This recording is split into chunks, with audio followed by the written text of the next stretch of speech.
9. I don't think they've got kind of a world-class goalkeeper either, and that can show in a tournament. Yeah, okay. I mean, another stat that basically is a bit of a warning sign, I suppose, ahead of the Brazil game is that Scotland have now lost 17 of their last 19 matches against nations who were ranked at the time in the top 6 of the FIFA World Rankings, losing 9 of the last 10.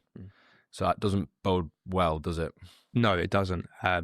I mean, you just have to change that going into a knockout round, aren't you? It can be a one-off game, so they've got a very good chance. They can still go through, can't they? Yeah, I mean, there's 8 of the 12 third-place teams that will go through, and it's who's got the most points across all the groups. So 3 points might be enough even. Yeah, and look, I don't think this Brazil team are perfect. Scotland could well set up and cause them some real problems. I think, if anything, it was probably more of a challenge against Haiti, where they had to dominate the game, looked kind of shaky. I think they got outshot in the game. I know they were leading for most of it, but didn't look kind of completely comfortable. If they can revert to that back 3, back 5, they might cause Brazil some problems. Yeah, okay. I mean, Scotland are actually currently top of the pile in terms of the third-place teams at the moment. The Athletic Simulator model has given them a 60% chance of progression to the last 32 as things stand, so maybe all is not lost just yet.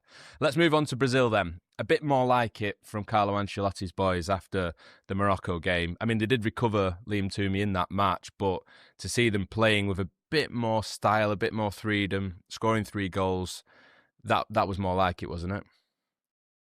You know me too well. What if you?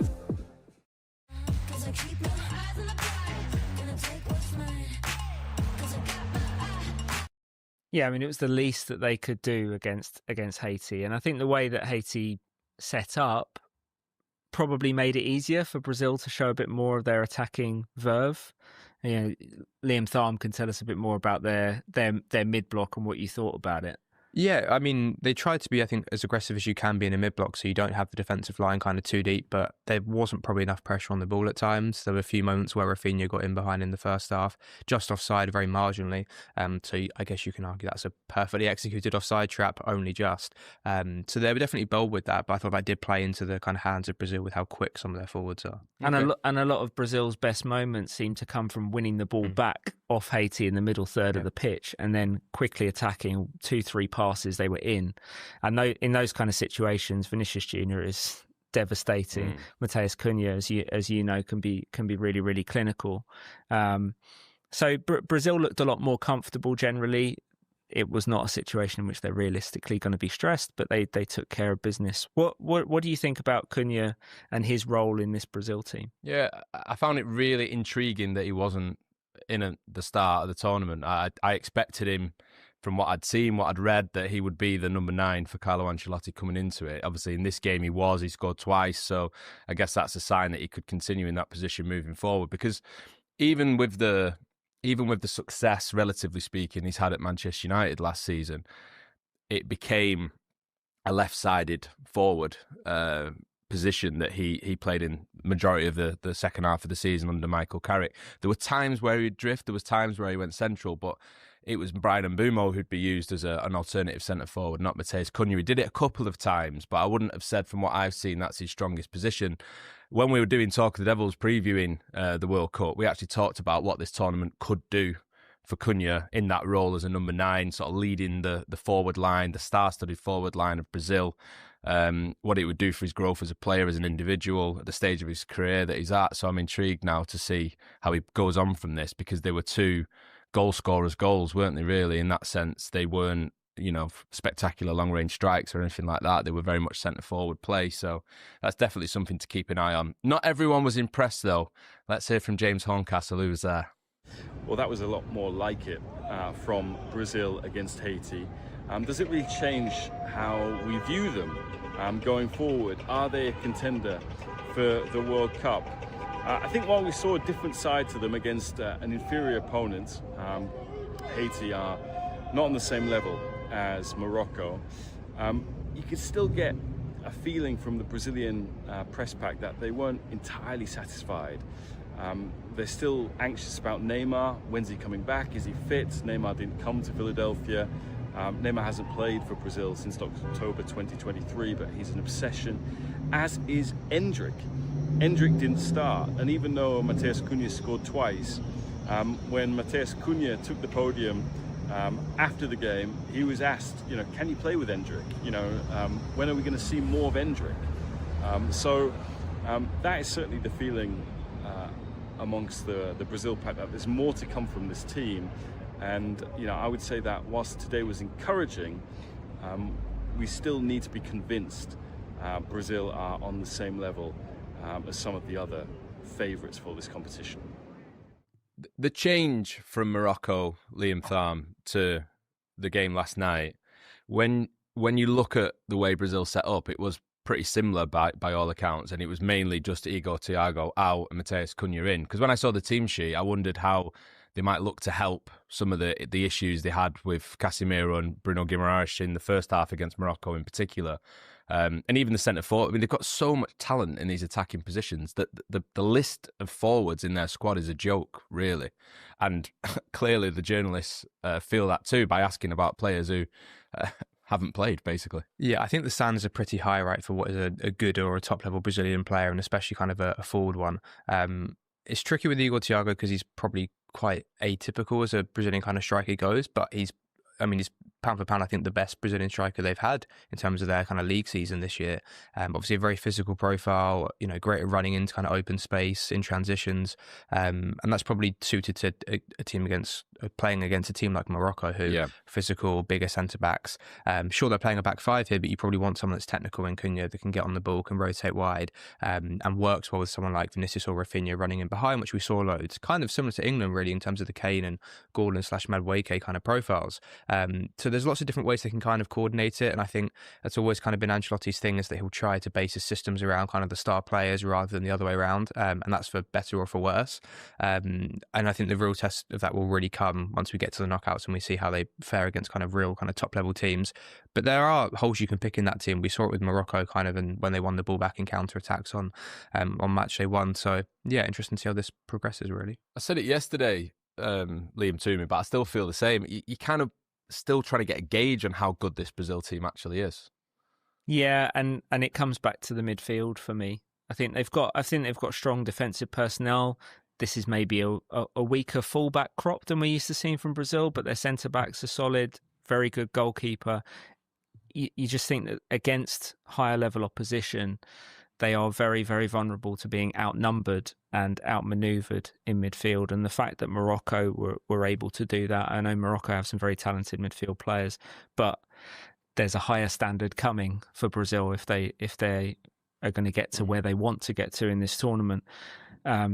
Casemiro, I mean, you watched him a lot at United be overwhelmed in Premier League games by numbers, by intensity, certainly at this stage of his career. It's a lot to ask of him, and I think Bruno Guimaraes is a good player, but again, they don't necessarily have the numbers or the legs to cover that area of the pitch. And then against teams that may be sitting deeper, which Haiti didn't really do, I also feel that there's a longer term problem with Brazil where they don't have a really incisive midfield passer. They're still looking to Lucas Paquetá, who's a talented player, but is maybe not the calibre of player that Brazil have traditionally had to call upon in that role, and certainly that many of their World Cup rivals can call upon. They're not going to have an easy knockout kind of bracket either, I don't think. So whether they finish as winners or runner-up, this is providing they come in the top two, they'll play the winner or the runner-up in Group F, which is Sweden, Japan, Netherlands and Tunisia's group. So I think quite a few banana skins in there, while they'll probably say they're a better squad overall or a higher kind of ranking than all those teams. I think they're quite stubborn opponents in very different ways, so it won't be a cakewalk for them either. No, okay. Definitely something to keep an eye on, like we've said throughout this. Lots of different narratives throughout this tournament. And remember, you can keep across all the fallout from the results. If you want to know more about what we've been talking about on the other games, all the actions, reviews on the Athletic app, and throughout the tournament on the app. It's free for you all to read as well, so go and have a look at that. Okay, quiz time. And you can get involved in this. Lots of you have been doing it on our YouTube channel, so go and have a look at that if you want to get involved. It's our Do You Know Daily Trivia quiz. It's day 10. And the question today, Liam and Liam, is, do you know who are the only nation to score 10 goals in a single World Cup? Of attempts, I think in the game, the Austria goalkeeper actually was a player that was probably a star performer. So both sides carry a threat, and I think it's about recognising where your strengths are. You'd expect Jordan to be disciplined and maybe look on the counter. And as you've already mentioned, Olwan, I think, carries that great threat. BBC Radio 5 Live, also available via the BBC Sounds app. We are underway. Jordan getting us underway, and they are going from left to right as we watch, wearing red shirts, red shorts and red socks against Algeria, who are all in white, defending the goal away to our right-hand side. And they do have some early defending to do here, do Algeria, with Jordan winning a free kick 7 or 8 yards away from the penalty area, 6 yards in from the touchline. Ball swung into the penalty area and headed only just wide. A very presentable early chance for Nizar Al-Rashdan from the centre of midfield. It was a good ball into the front post, and Al-Rashdan's header wasn't too far away. Oh, it was a good chance. He's just ahead of it as it arrives, and because of that, he's trying to glance it, but it's a difficult angle when you've already arrived in your position. You want to come onto the ball, can't quite guide it, well wide of the post in the end. Jordan World Cup debutants, they've already achieved legendary status back home just for reaching these finals. They did play well in patches against Austria, but they just tired in the final 15 minutes, and the more established European side then took control. Here's Ryan Aït-Nouri making progress on the left of the penalty area, fires a ball into the box. Some part of the Jordanian anatomy gets that clear, but that was a decent cross in from Ryan Aït-Nouri, and now Boudaoui picks it up in the centre of the Algeria midfield, and the Algerians can get their first feel of the ball in the opening minute. 2 minutes on 5 Live. Hooked forward by Shaibi in the general direction of Aït-Nouri, but across comes Yazan Al-Arab to clear, not very successfully. Shaibi in field, Guiri with a fine turn, right foot shot, side netting, went for the front post, tried to give the goalkeeper the eyes, and in the end got a little bit too much on it, and out it goes for a goal kick. Well, poor finish, but great opportunity early on. Just this left-hand side looks like it's going to be the threat. Really poor clearance. Shaibi picks up and just filters that ball inside into the box. Guiri, as you say, he does just drag across. I think it was the right idea, though, because defensively they'd closed off that option to whip it into the far corner from a fairly close angle. He gets it all wrong. A proven goal scorer in France is, Guiri, 65 goals in 202 league games for the likes of Lyon, Nice, Rennes and Marseille, these days of Marseille. He is Algeria's chief goal threat. In the absence of Mohamed Amoura, the 26-year-old Wolfsburg forward who scored the majority of goals in qualifying, 10 he got in all, but he is injured, currently missed the first game, and he's not available to come on in this game in San Francisco. Algeria have made the more eye-catching start, and they're on the move once again with the dangerous Mazza into the penalty area, where Guiri has to take it back out of the box on this near side of the left in order to regain control of the ball, and Jordan do enough to smuggle that out of play for an Algeria throw, which Aït-Nouri takes quickly and then tries to get the ball back from Shaibi, but across comes Al-Fakhouri to clear downfield for Jordan. But at the moment, it's not sticking up there, and Algeria have control once again. Yeah, it's a lively start to the game, isn't it? Tempo's fairly high. I think Algeria doing really well to just try and dominate their opponent, forcing them to defend early on, and certainly in the wide areas. Good bit of tempo. Jordan without a win in their last 6 matches in all competitions, 4 defeats during that run. They were well beaten in their warm-up games prior to this tournament. Switzerland in particular recording a 4-1 win, and that just tempered expectations going into this tournament. Ball swept out to this near side to left, accurately hit, and Aït-Nouri controls.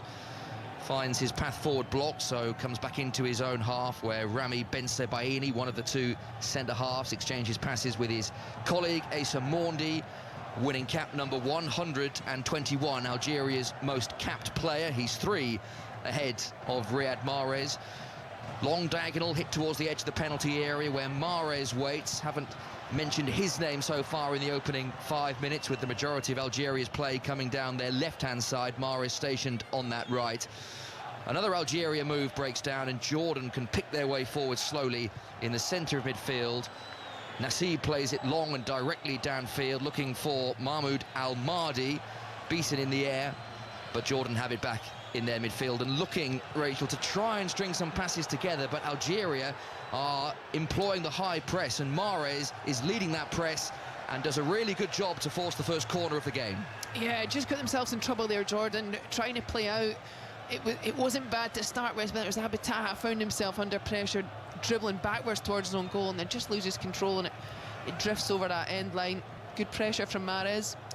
So many Algeria fans are watching in the San Francisco Bay Area Stadium. We can see their green shirts, many of them congregated behind the goal that Mahrez is attacking, but his attack is halted here because referee Vincic wants a word with someone. He's a rather imposing figure, is the Slovenian referee. He's very tall, greying hair. He was barking instructions, as producer Nathan noticed, in the tunnel before the players came out, so he was already laying down the law a few minutes before kickoff, and in fact he's now delaying the corner again, and he is dragging Nizar Al-Rashdan to him to say, stop, whatever you're doing, holding it looks like, don't do it. I'm watching you. He just mouthed, stop, I'm speaking. Yeah. And to be fair, he did stop speaking. Corner into the penalty area, stooping header away by Haddad, and then the clearance effectively completed by Al-Rashdan downfield. Algeria will pick up the loose ball, but to no great effect, nodded out of play by Ferry Shabi. And Jordan have this throw midway inside their own half. We're through 6, nearly 7 minutes on 5 Live, and it remains Jordan 0, Algeria 0.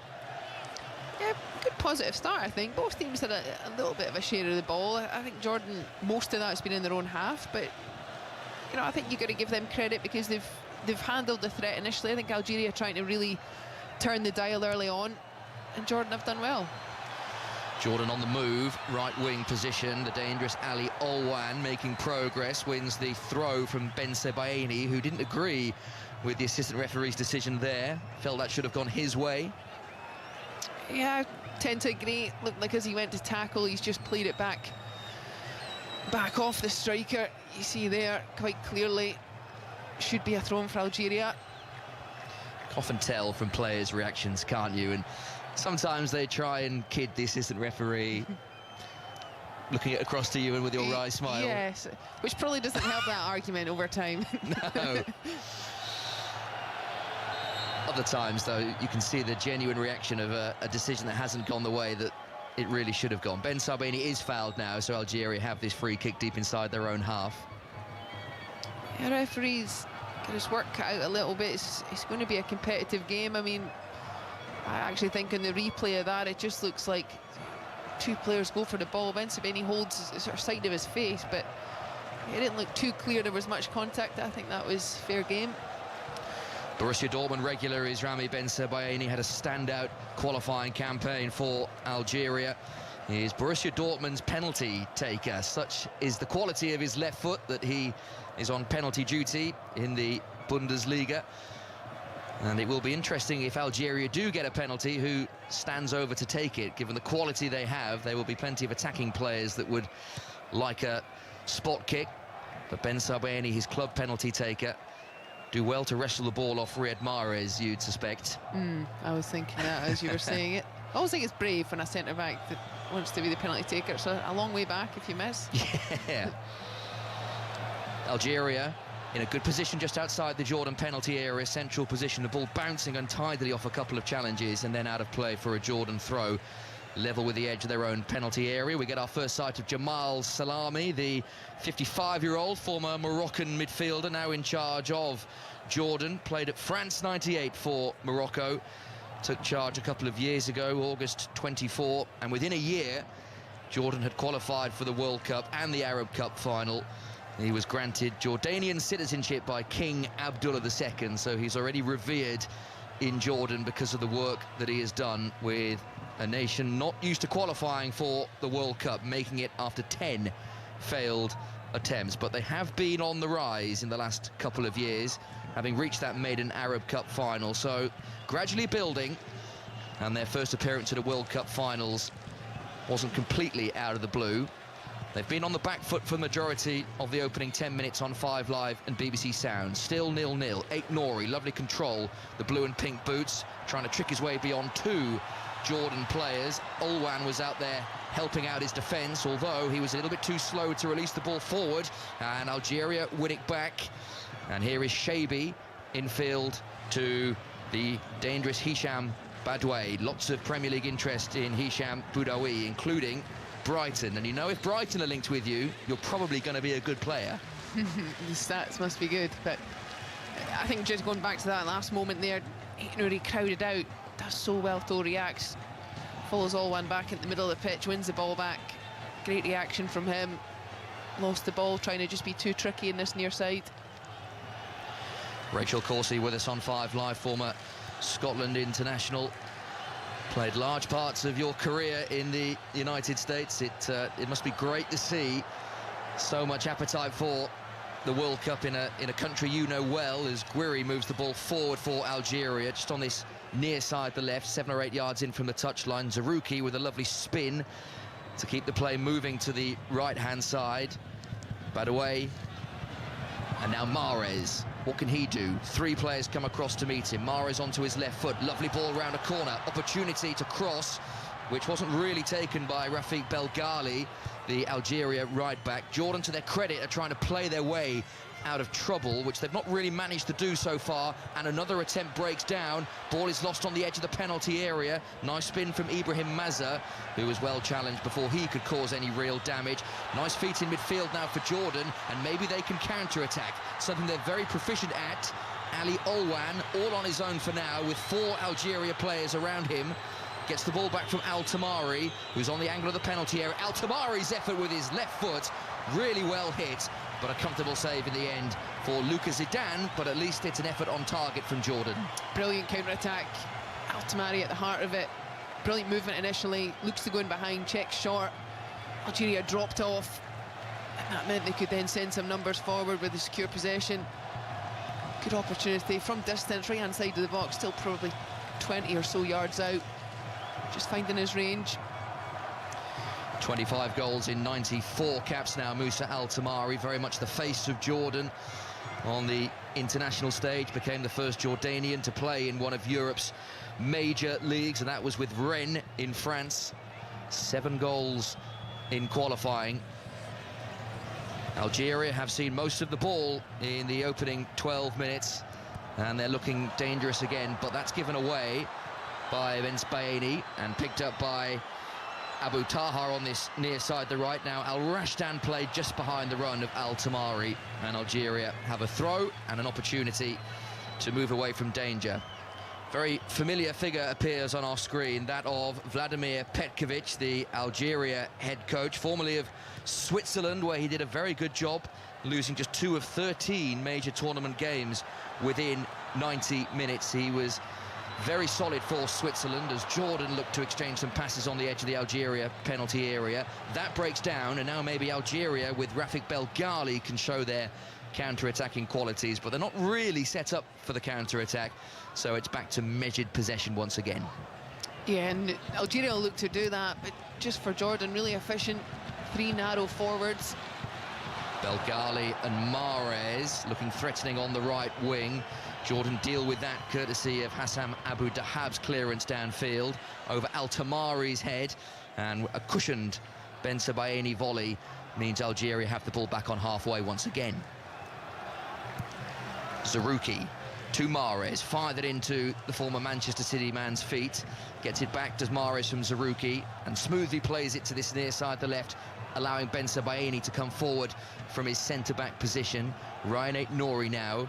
Aït-Nouri, a couple of touches with his left foot, comes in field, the ponytailed Zarouki, who wanted to play it diagonally from the base of the centre circle, now has it stationary and decides to go square instead to Mahrez. And now Mazza on that far side, the right. Boudaoui gets a touch. Lots of Algeria possession, but they're not really hurting Jordan at the moment, who have every single player behind the ball. Difficult for Algeria to plot their way through. Zarouki, and now Hicham Boudaoui once again. The 2 centre midfielders get lots of touches in the centre of midfield. Zarouki turns away from a congested midfield area. Aït-Nouri to this near side the left. They're patiently probing. Shabi down the line. Better now, and Aït-Nouri well challenged by Abdullah Nassib, and Algeria have this throw by the corner flag. Yeah, just brilliant defensive shape there from Jordan. A real narrow 4 in front of that back 5, and they shift together really well. And then when the ball goes into the channel, because they're all close together, they can send each other out really aggressive in those wide areas. It's a really good example of how to defend in that low block. Qualified with a match to spare, did Jordan. Topped the group in second round qualifying.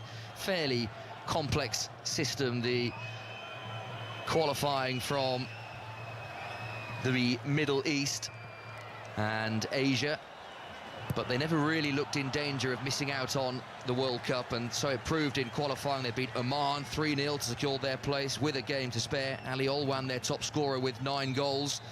Second in second round qualifying behind South Korea, as Rain Aitnouri needs some treatment here.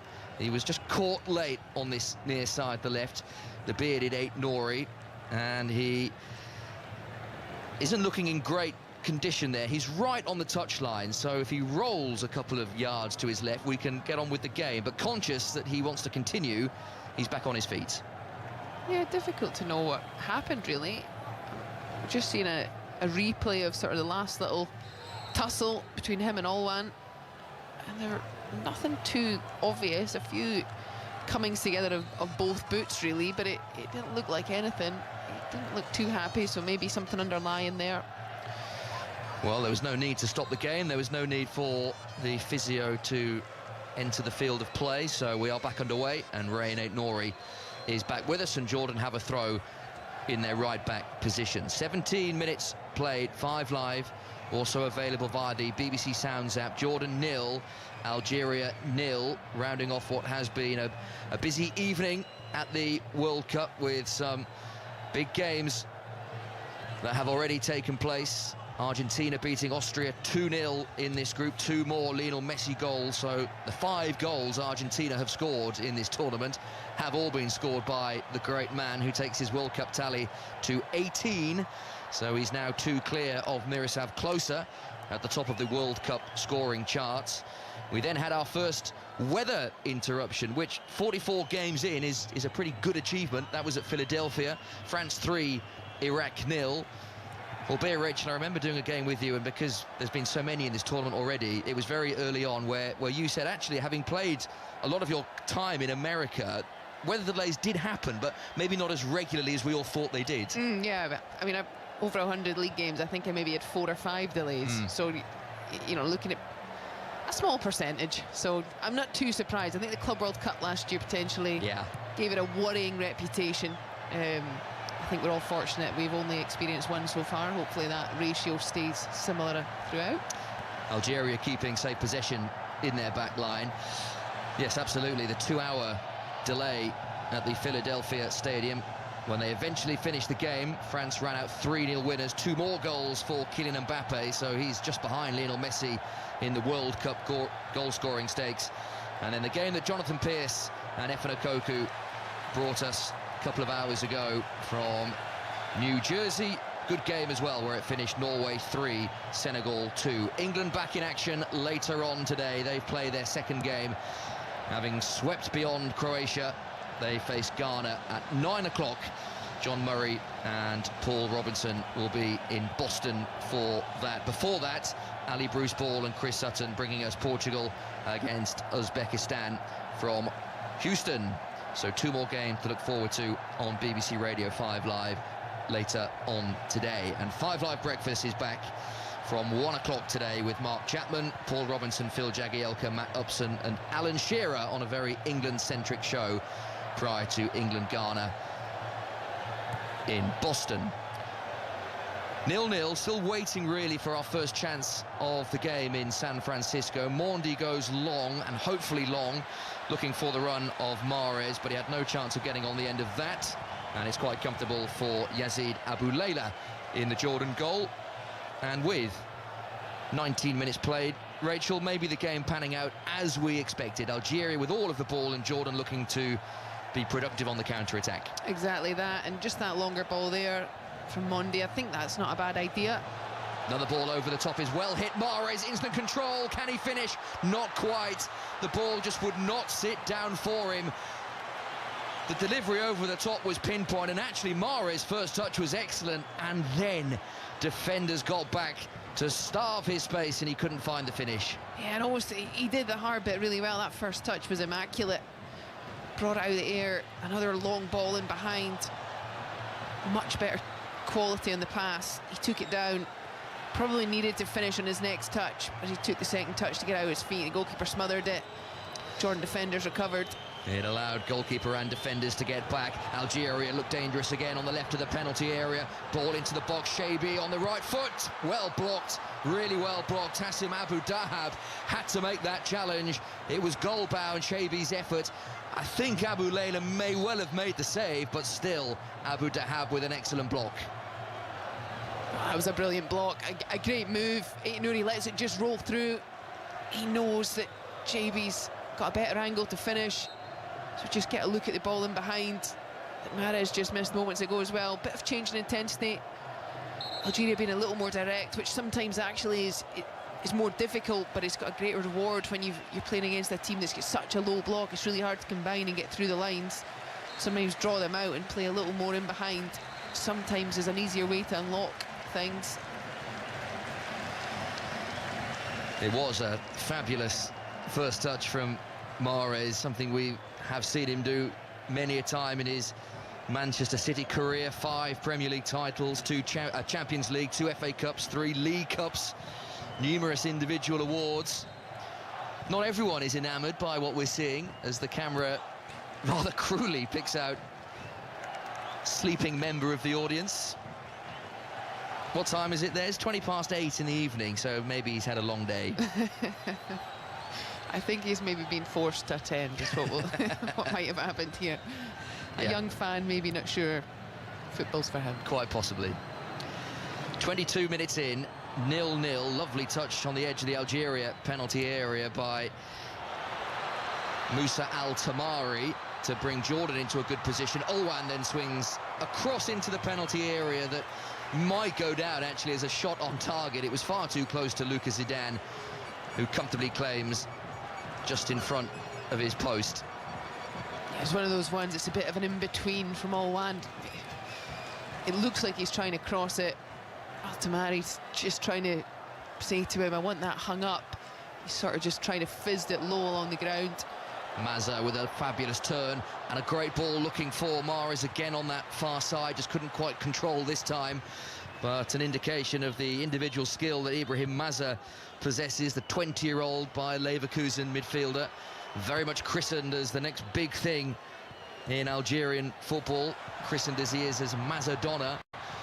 On the ball now is Ait Nouri into the box. Again the low ball in, again skips across the penalty area. Belgali will collect far side the right, has to backtrack in order to keep Algeria with the ball. Short pass to Zarouki, little ball on the outside of his right boot for Guridi, who's on the right hand side of the box, not really where he wants to be. He'd much prefer to be right in the thick of things. Boudaoui backwards of square, Ben Sebaini, and Algeria having to go all the way back here as Jordan get back in their numbers. Again, good pressure, and you just see how they don't move very far, Jordan. You know, the ball's all the way back to the goalkeeper.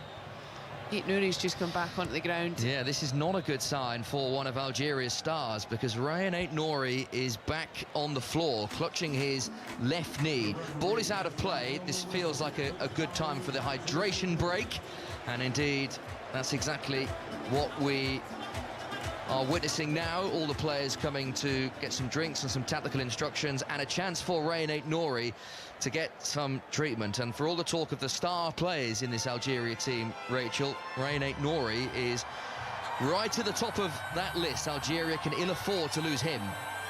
Yeah, and he started the game really well.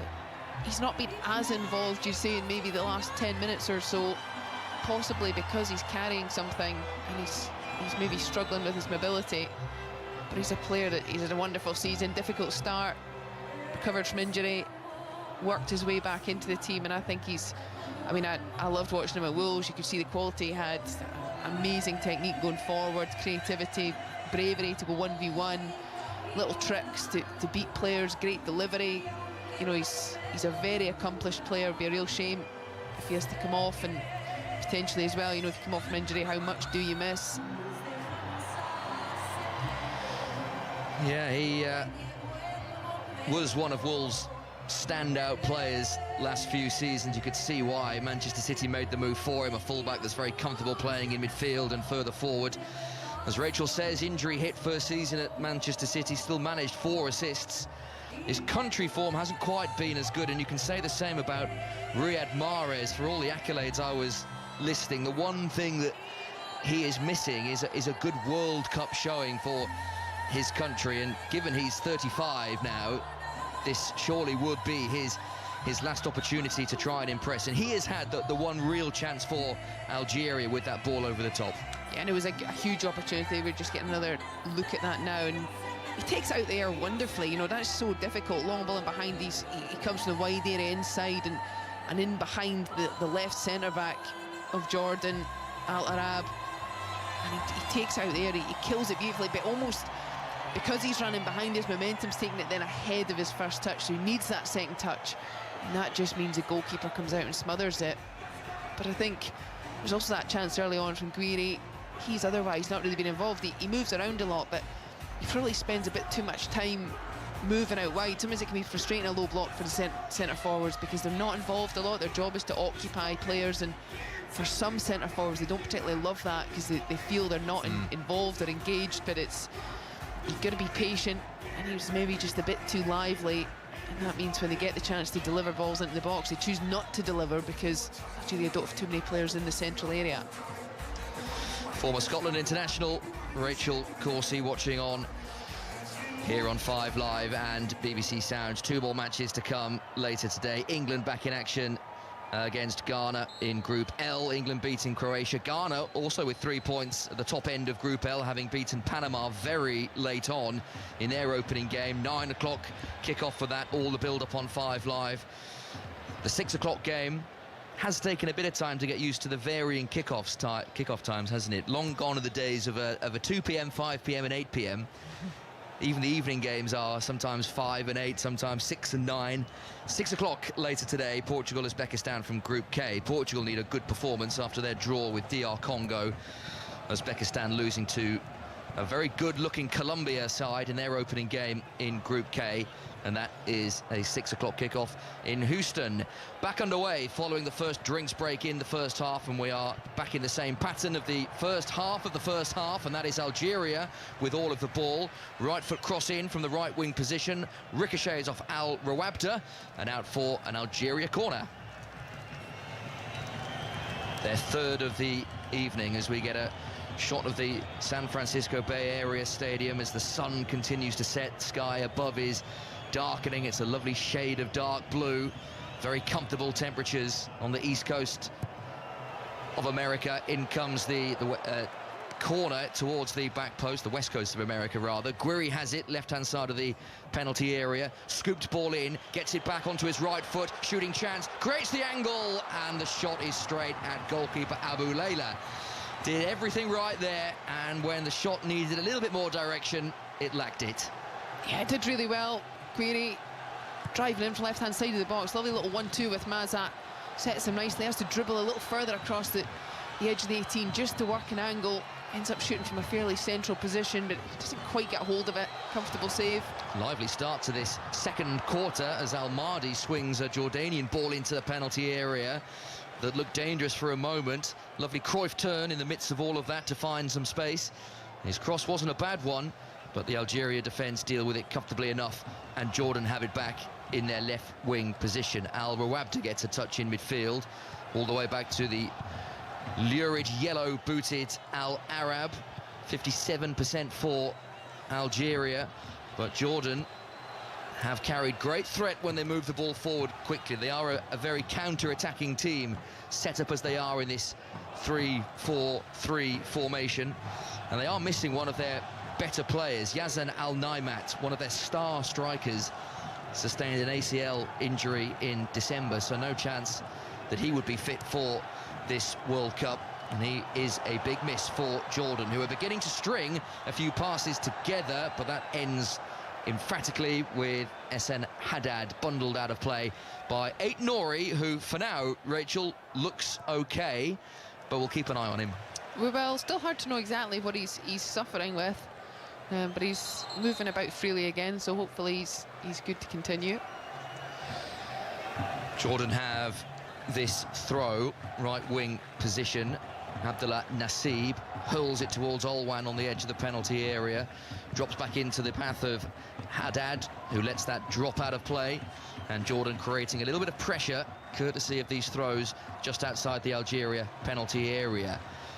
Al Tamari tries to let that run across his body, but didn't really have the space in which to do that. Boudaoui has it, and now Mondi inside his own penalty area can bring the ball slowly forward for Algeria. Half an hour played in Santa Clara, California, still waiting for the first goal of the game in match 44 of this World Cup, this Group J encounter between Jordan and Algeria. Jordan know that if they lose this game, then they are eliminated from the World Cup. Wouldn't necessarily be the case for Algeria if they were to lose, even though they would be rooted to the bottom of the table on 0 points as Jordan win a free kick left wing position. Al Mahdi was clipped, so this is a free kick a long way out. Zarouki just left a left leg hanging, and Al Mahdi gratefully goes over it. Jordan free kick. Yeah, clear foul and good play from Al Mahdi. Knows probably doesn't have the legs to accelerate into the channels, just chops back onto his right foot, gets caught. So this is an opportunity for the centre-backs to roam forward. We can see Hassam Abu Dahab and Yassin Al-Arab, numbers 3 and 4, 2 of the 3 Jordan centre-backs inside the penalty area, awaiting this delivery that is 2 yards in from the touchline, probably equidistant between penalty area and halfway line. The angle is changed as the free kick goes short towards the back post, and it's over the head of Al-Arab and out for an Algeria goal kick. And you sense it's those opportunities that Jordan really need to take advantage of. It wasn't a bad idea. They shift the ball backwards to then try and play a long diagonal. The target is Al-Arab, who's put himself up against Ait Nouri. You'd expect him to win that battle. That time they're just overhit. Al-Arab's a threat. He's the one they've marked out as the one to be the target man for these set pieces. Shame that time they couldn't make the most of it. One of the most recognisable players in Jordan, Yassin Al-Arab, plays his football in South Korea with FC Seoul.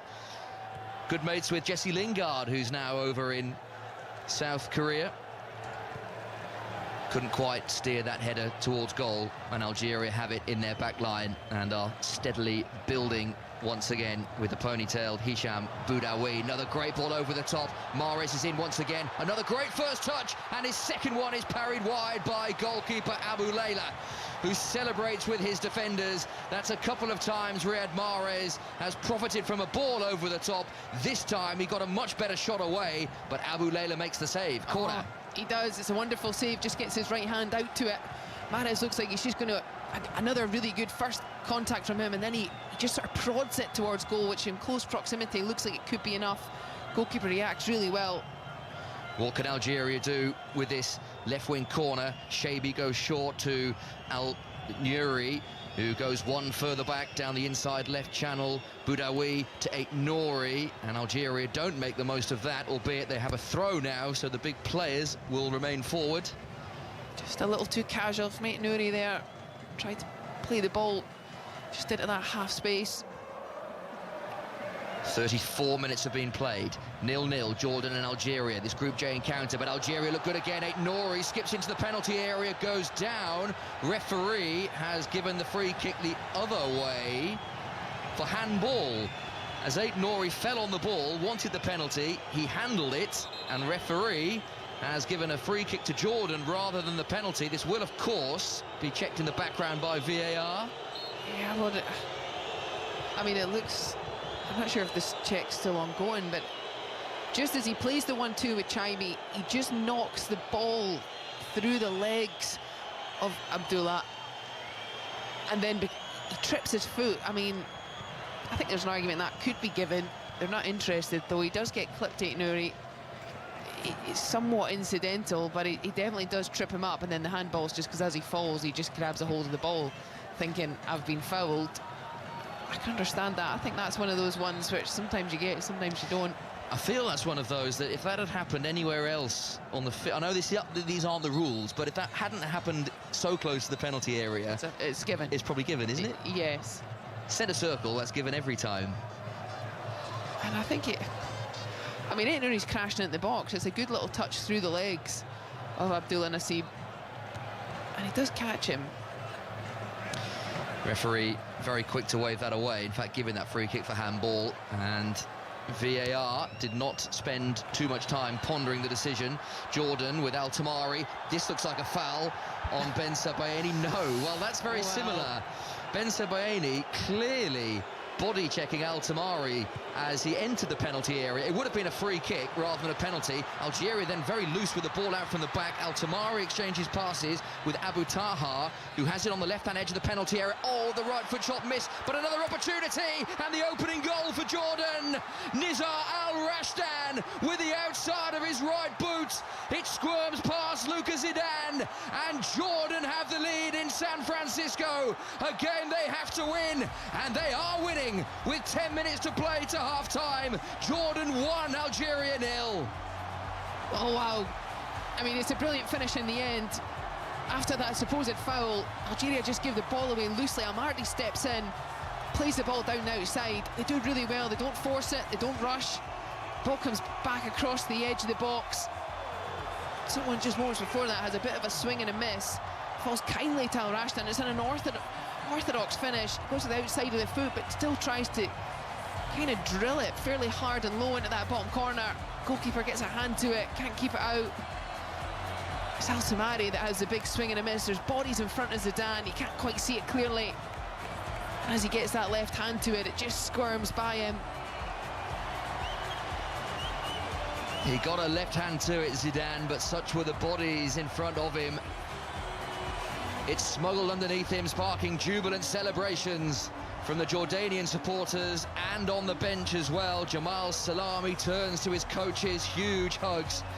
One of the most unorthodox assists you will see, because you're right, Rachel, it was Musa Al Tamari who went for the big shot with his left boot. It was certainly on the shot, but he completely missed it. However, it turned into the perfect assist for Nizar Al-Rashdan, who scores his 5th goal for Jordan on his 49th appearance for his country with the outside of his right boot.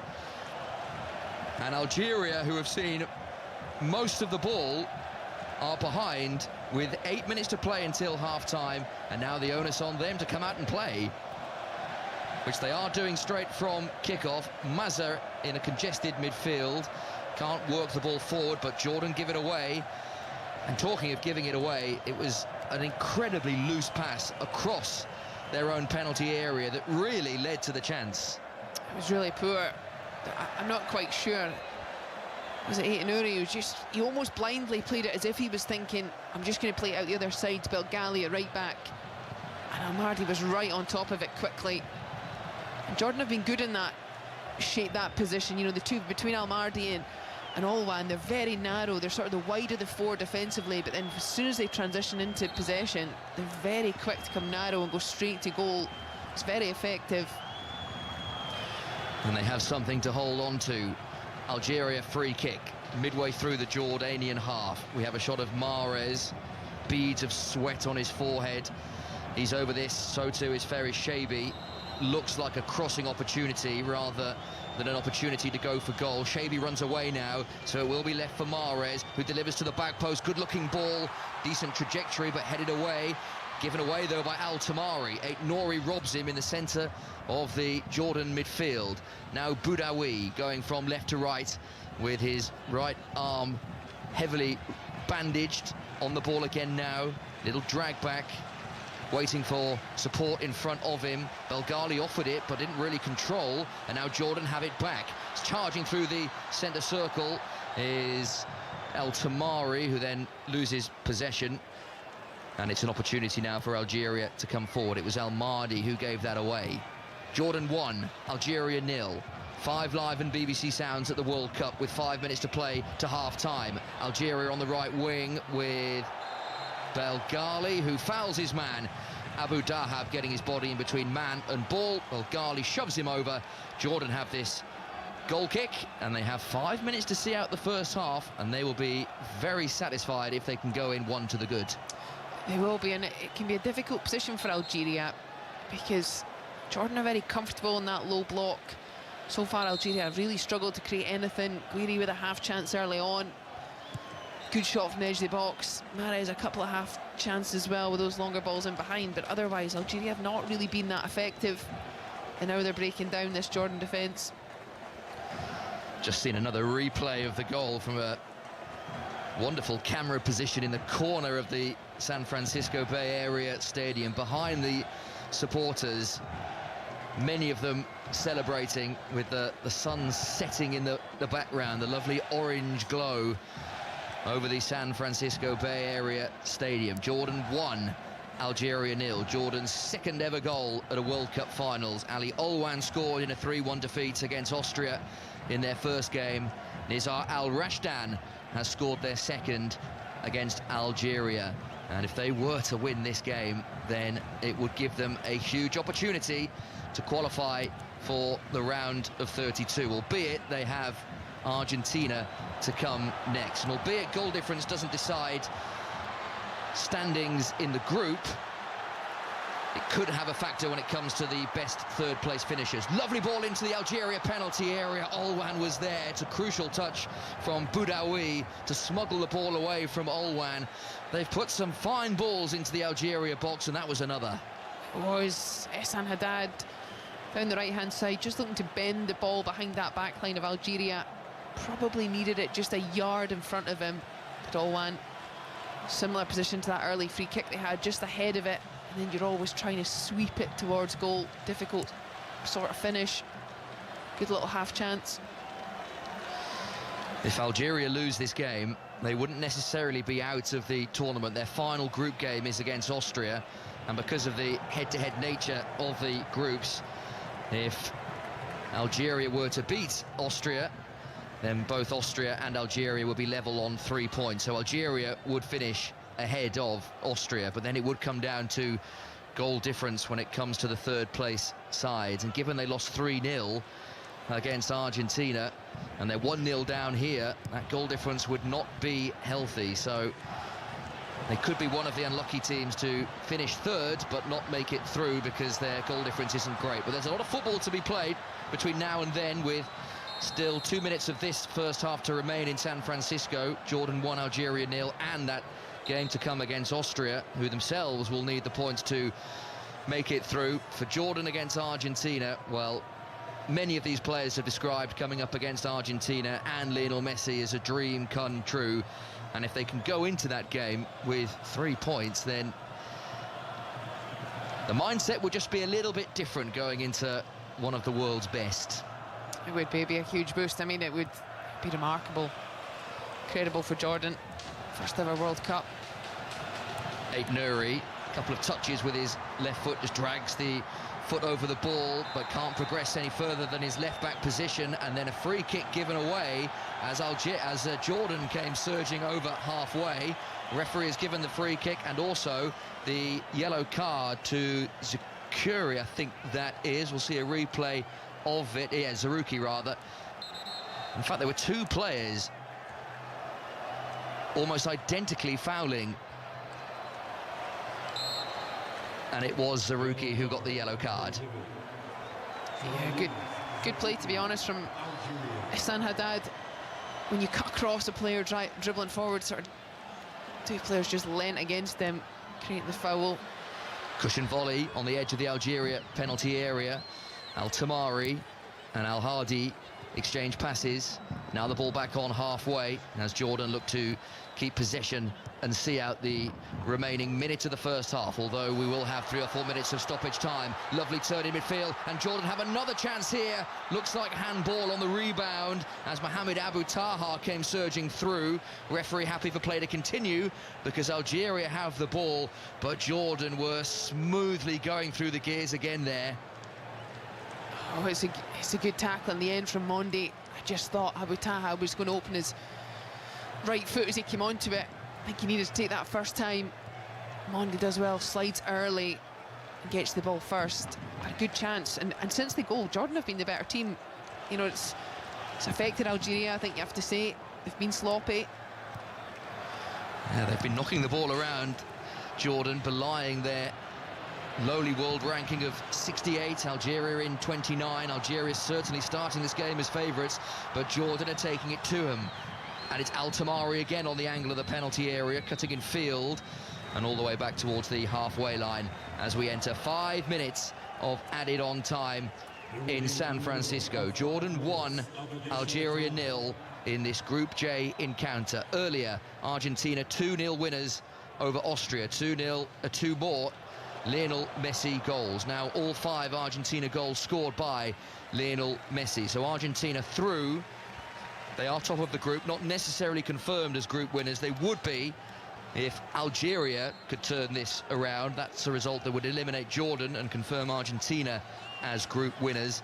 But it's Jordan who lead this game, courtesy of Nizar Al Rashdan's goal with the outside of his right boot, and a right foot volley is fired over the top by Ali Olwan. It was thrown to him and he took the ball nicely across his body, but his right foot volley sails over the crossbar. It did, but it wasn't a bad effort. Good throw in. Abu Dahab throws it firm into the ground so it skips off the surface. Olwan just uses his body, rolls it so it opens up. Chooses to hit it first time. Difficult, but worth a shot. Certainly worth a go inside stoppage time. Floodlights now fully taking effect in San Francisco. The shadows of the players become very visible. Zarouki on the left-hand side of the centre circle, smoothly in field. Badouai keeps the move progressing from left to right. Mahrez hugging the touchline, far side the left. It's coming back towards the left. There's a touch for Mondi in all of that. The Jordanian fans enjoying the Icelandic clap. It's been a good atmosphere, and the Jordan fans are very happy with the first half so far. 3 minutes of of stoppage time to play in the first half.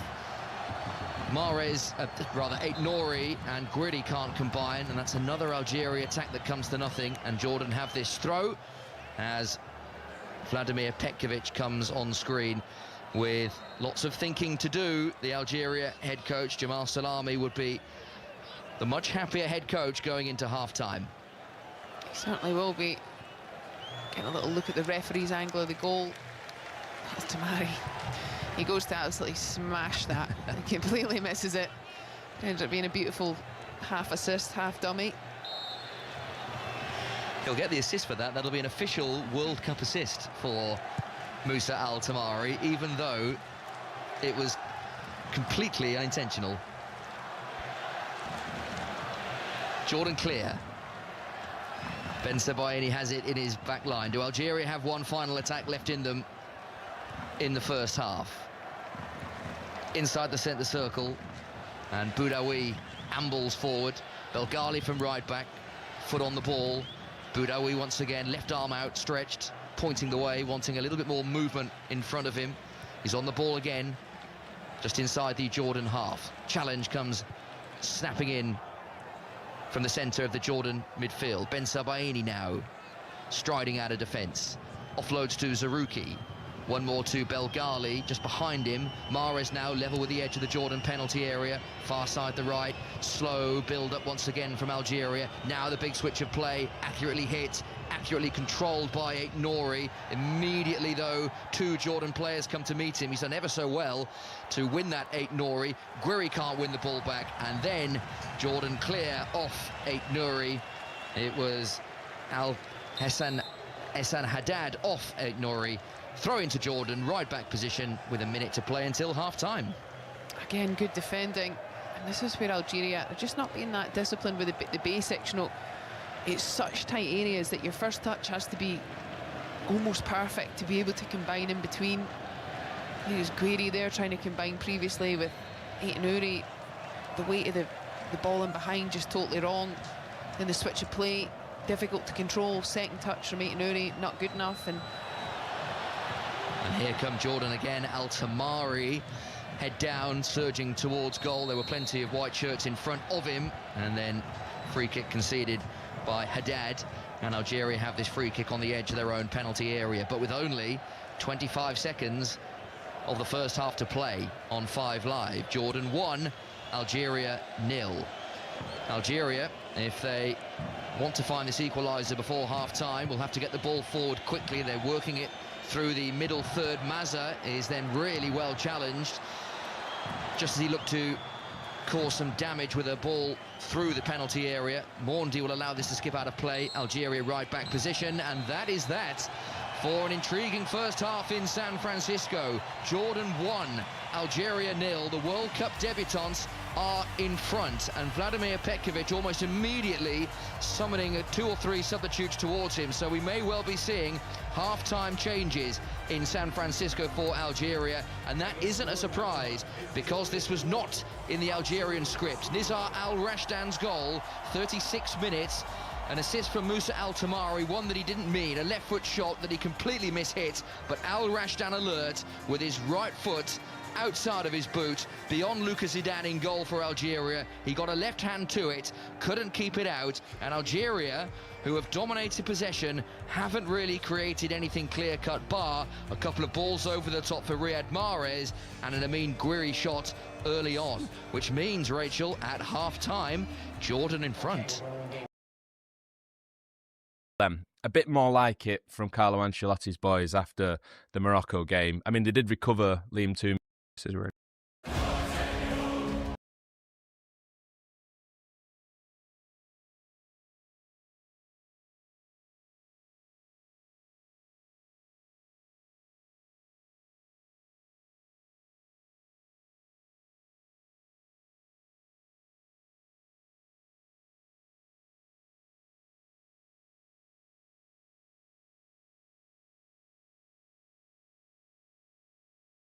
in this team. Not one. Not one.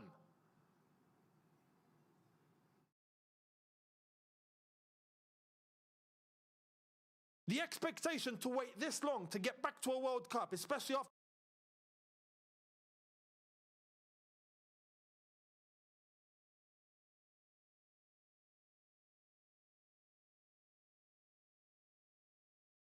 been sold the biggest dream. Because if I saw these players at the beginning, if I saw these players and knew that they were crap, I would come into this going, look, we're just going to go and give it a shot and see what happens. Yeah, we're going to go and give it a shot and see what happens. You know that was not the expectation. That was not the expectation. We know that in terms of the ability, it's more than this, much more than this. But where is it? Oh, you lot don't have it here. That's what we're learning for the first time. We haven't got any, we don't even have 1 ounce. 1 ounce, yeah? 1 ounce of guts in this team. Not one. Not one.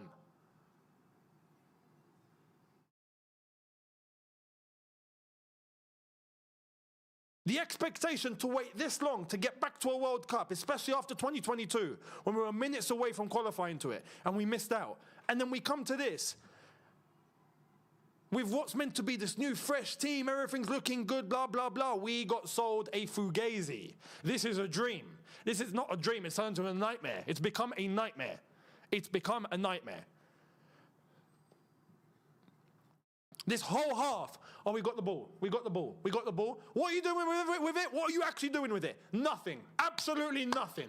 Jordan, sitting back, no problem, take the ball, boom. They're doing something with it. They're going for it. They're actually doing. For us, recycle, recycle, recycle, recycle, recycle. Recycle, recycle, recycle, recycle, recycle. We ain't got a flipping clue where to go, what to do. Everyone's just waiting for something to happen. It's like everyone's at a bus stop, just waiting for the bus to arrive and the bus doesn't want to show up. That's exactly, instead of taking the initiative and going for it and trying to actually push and put the sword to their throats, literally. Go and put the pressure on. Nah.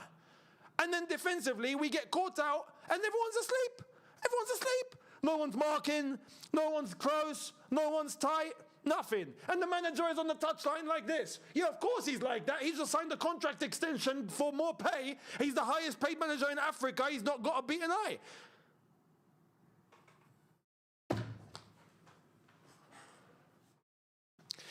I'm telling you now, if in the second half, if we lose this game, don't show up for the third game. Don't show up. Get on the plane and go home. Respectfully, it will be the first team to ever forfeit from a World Cup. Forfeit.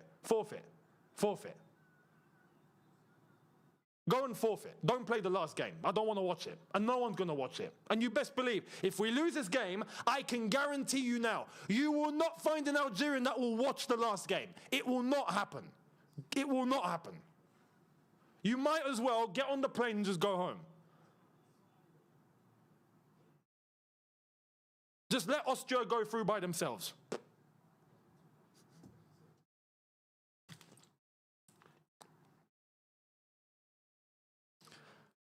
Unbelievable, man. Unbelievable. Cette équipe n'a pas le niveau de la Coupe arabe, honteux. Yeah, même pas.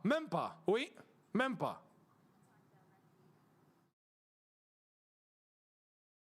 Et pourtant كان في واحد الوقت رحنا وربحنا la Coupe arabe. هكذا برك. When the first Arab Cup happened, we went and we won it. Because there were players in that team and there was a setup there that actually knew what they were doing. Look at this goal. Look at this goal. Look at the space. All of you sleeping. Everyone's asleep. Everyone's asleep. Everyone's asleep. It's unbelievable. It goes to show, this is what I'm saying. You didn't even learn from the first game then. The whole point of the first game, you didn't even bother to learn from it. You did not even bother to learn from it.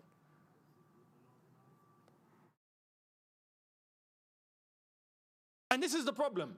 Some people, and this was the gaslighting, some people after that first game, oh, but it's Argentina, it's Messi, it's Argentina, it's Messi, what can we do? What do you mean, what can we do? What can we do? Okay, what are you going to say now? Go on, I dare someone to come and tell me, oh, it's Jordan,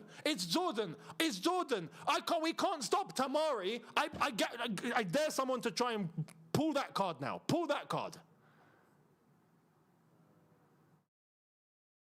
Goes to show. In the bin. It's in the bin. Mentality's in the bin. And the one expectation, right? You ask any Algerian in the world, and the one thing that they will always demand, always, no matter what, your football levels could be on the floor, okay? Your football levels could be on the floor. You can't even pass a ball straight. But the one demand is go in and just give everything. Everything. That's the one thing. It's a trait. You find why do you think we're so emotional? Why do you think? It's because of that.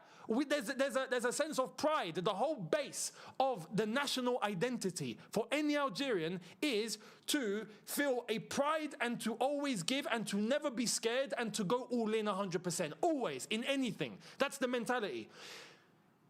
We can't even do that. Shameful.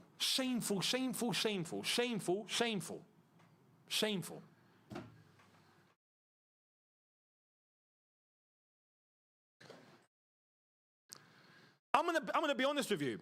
This is a bigger shock than the Tunisian team right now. Bigger shock. Yes, Tunisia got humiliated. They got battered left, right, and center, right? But they've had their problems. Hello, Senpai. The heroines of Senrai Maidens are already waiting for you in War Thunder. The game now features new themed packs, tanks fully styled in anime fashion. Get your unique Senrai Maidens packs now. African football, North Africa, we know Tunisia have got their problems. This, without question, yeah, is on a shock, just like people had expectation for Turkey and Turkey flopped. Big time.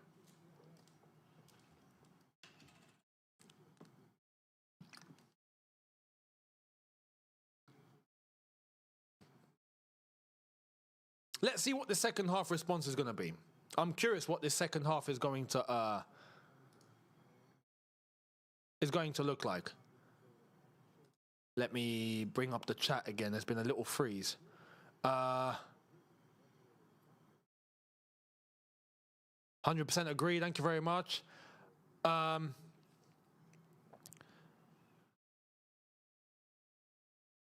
Rizqi Makiri, thank you very much. صحيت خويا.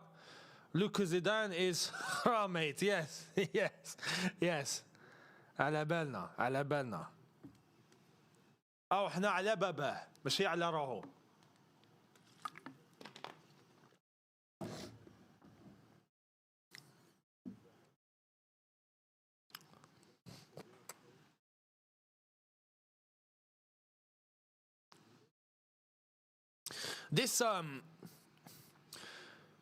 This second half,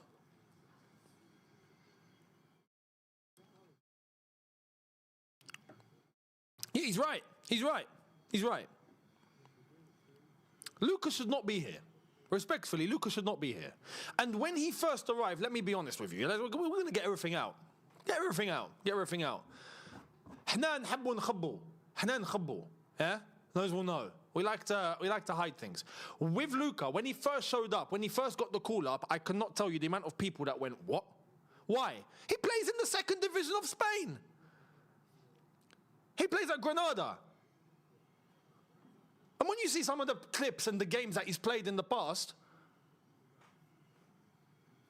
who is this goalkeeper? Respectfully, who are you? Who are you? And then it all starts to make sense. It all starts to come out. It all starts to show. Yeah? It all starts to show.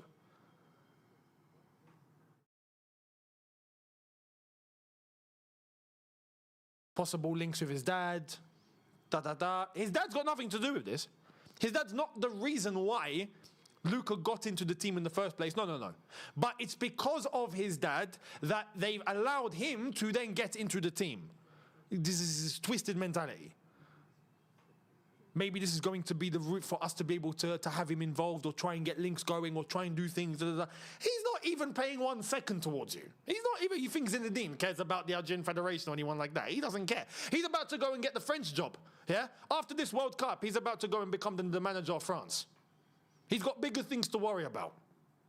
But Luka couldn't get into the French team, not even a sniff, could not come close. And at 28 years old, you want to show up and become the number 1 goalkeeper for Algeria, and then you show up like this. And it's accepted. No.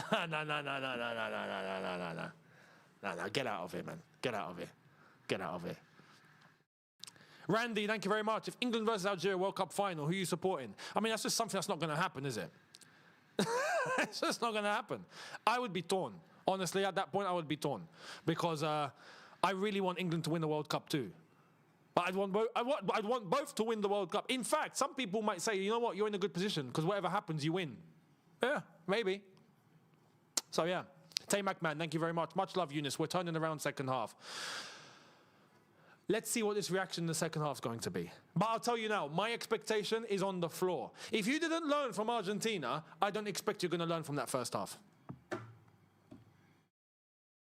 I don't expect it. Nah.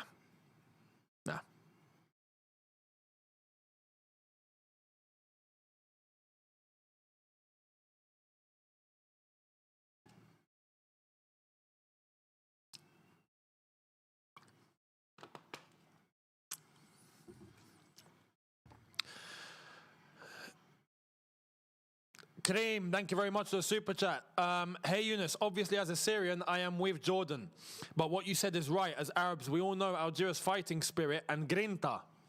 That's the word. That's the word. I don't think that the English-speaking lot will not understand what grinta means. That's exactly what I'm talking about.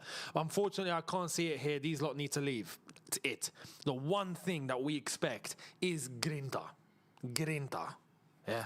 That's the one thing.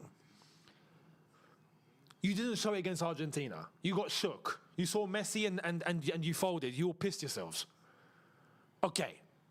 You come into this, where is it? Grinta means just,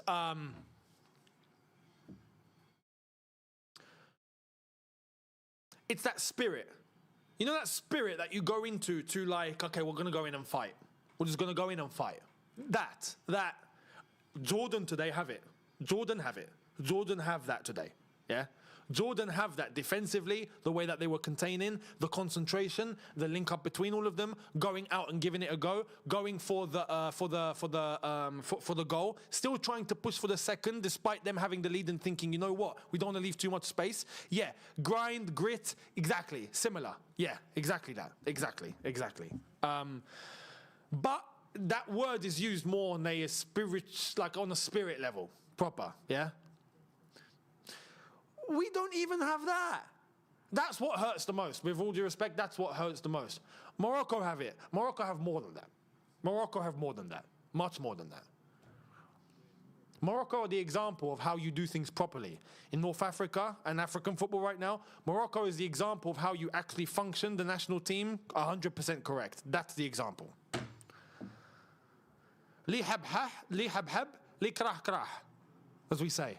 Yeah? Because I know there's going to be some people that don't like to hear that. But that's the truth. Haq. That's the truth.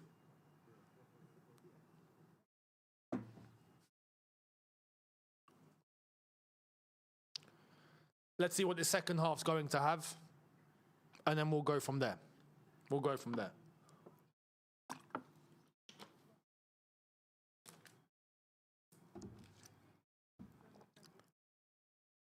Yeah, we didn't have it in AFCON. That's another example. So you didn't have it in AFCON. Then you go to the World Cup and you still don't show it. You have that performance against Argentina, then you have the Jordan game and you still don't show it. Well, it's not coming then, is it? It's not going to come. We're wasting our time. We're wasting our time.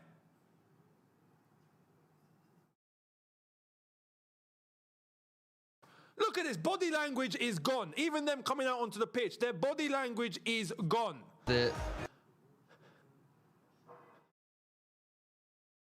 All the way to half.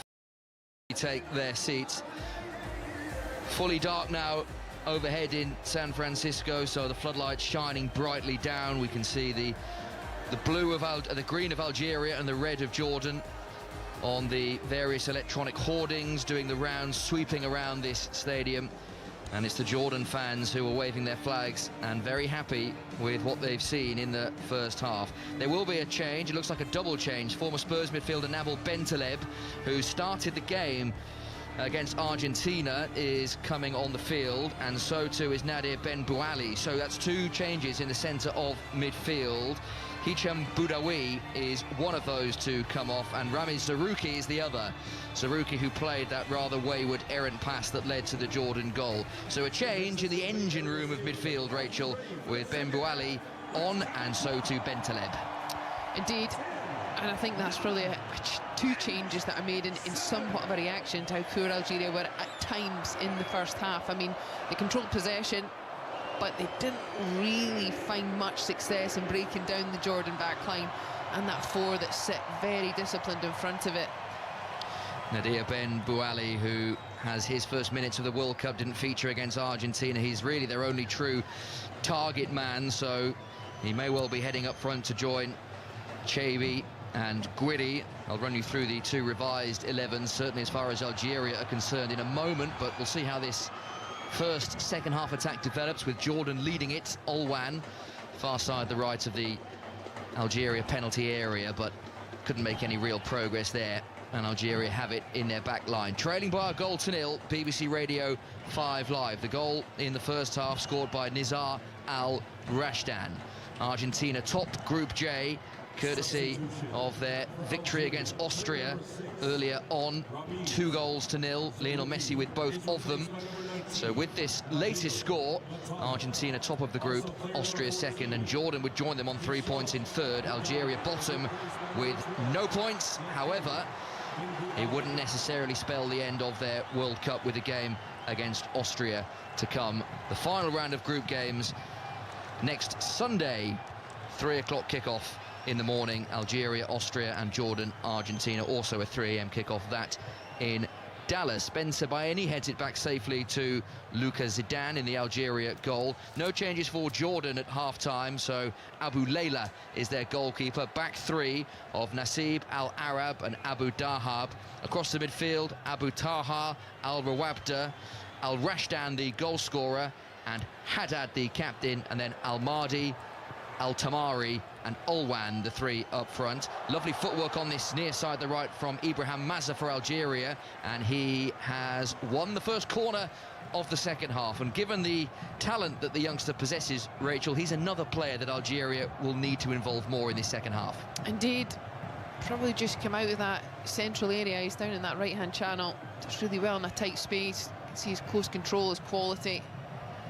Crowded out 3v1 in the end, but he certainly made them work hard, the Jordan backline, and in the end had to concede the corner, which Mahrez wanted to take short, but as he did in the first half, our Slovenian referee Slavko Vincic delays the taking of the corner so he can blast the whistle aggressively in the direction of someone. Mahrez delivers deep to the back post, headed partially away. The volley was well hit by Belgali on the edge of the penalty area, although it would have taken a fair hit through a crowd of players. Now the ball over the top of the counter-attack. Al-Tamari on the left of the penalty area, running at Aït-Nouri, who got back to defend really well. And Aït-Nouri, who was down a couple of times in that first half, clutching his knee, for a moment looked like he'd stay down there, but a good job he got across, and Jordan all of a sudden have this corner. Yeah, well, I think he wanted the foul, which might have been why he just lingered on the ground, got caught as he just cleared it. Brilliant fast attack again.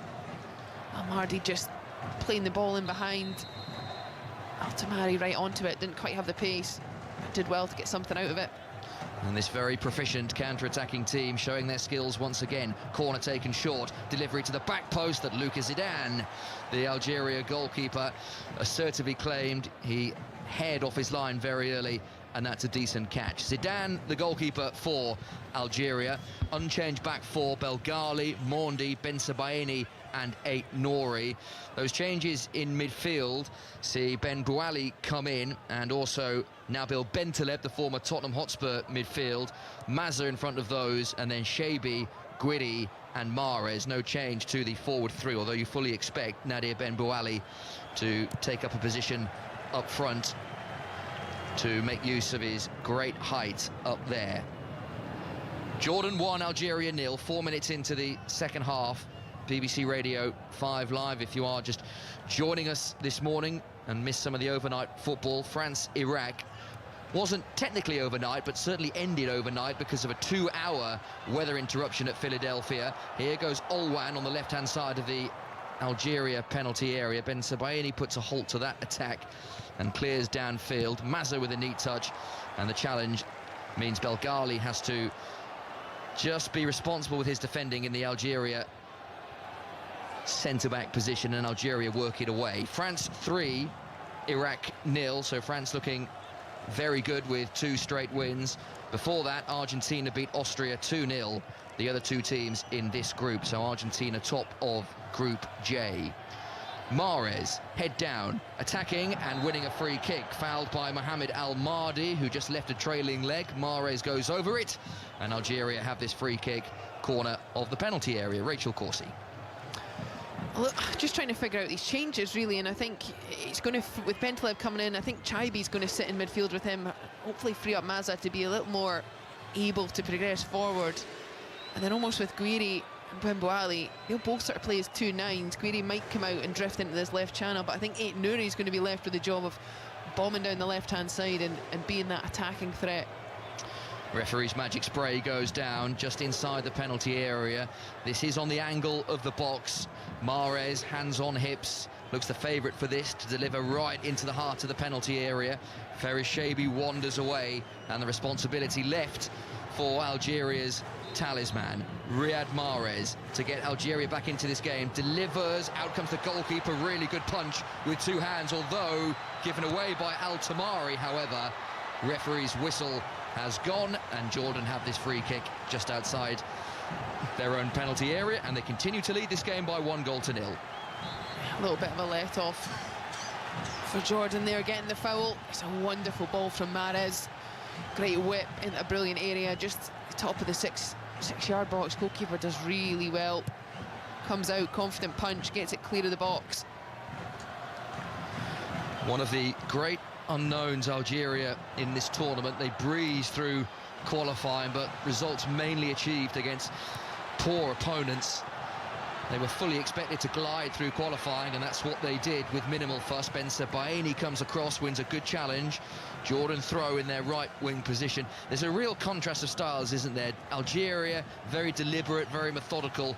Jordan, on the other hand, when they flood forward with great speed and in great numbers. They do, and it's actually a real joy to watch. I think Algeria just need to probably free themselves up and be a little more aggressive. You know, their 2 best chances for Mahrez have come from longer balls in behind. I think being measured is great. You want to have that control at times in the game.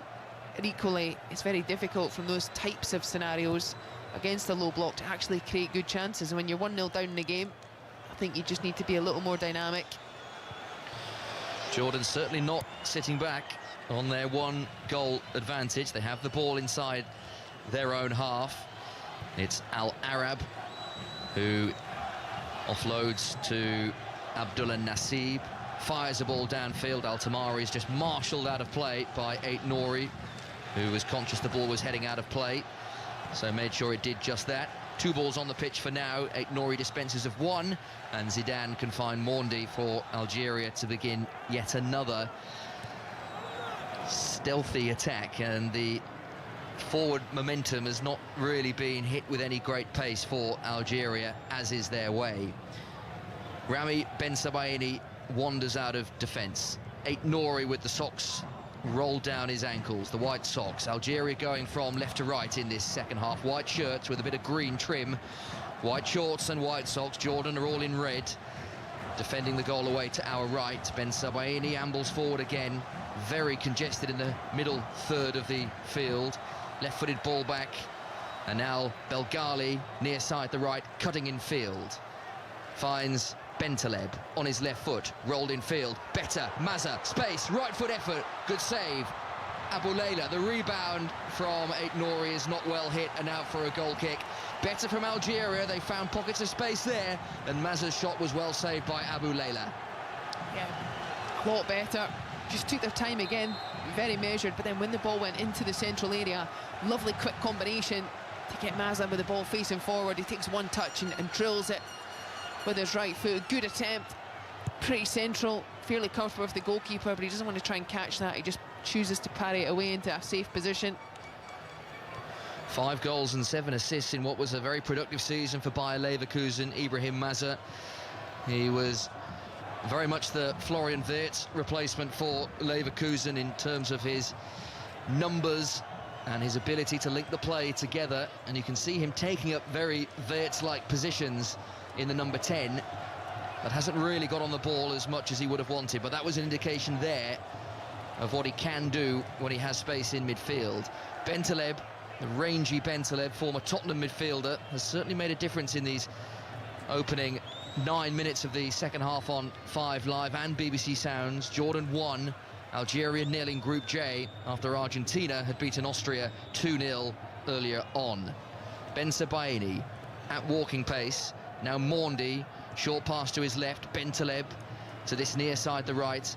And Mahrez always wanting to cut in on that left foot. This is much brighter from Algeria. Belgali just trying to squirm his way beyond 3 Algeria players, works the ball out to this left-hand side, now in a central position, but a really clever touch from Nizar Al-Rashdan to end that latest Algeria attack. But they have it back in their back line, do Algeria, and just signs, Rachel, in the last few moments that they are beginning to pose more of a threat. It's been a little better. I still think at times, you know, the little moments take 3 touches when they can just take 2. The lovely little combinations have been off 1. They're pretty determined to go through into that central area. It is condensed, it's tricky.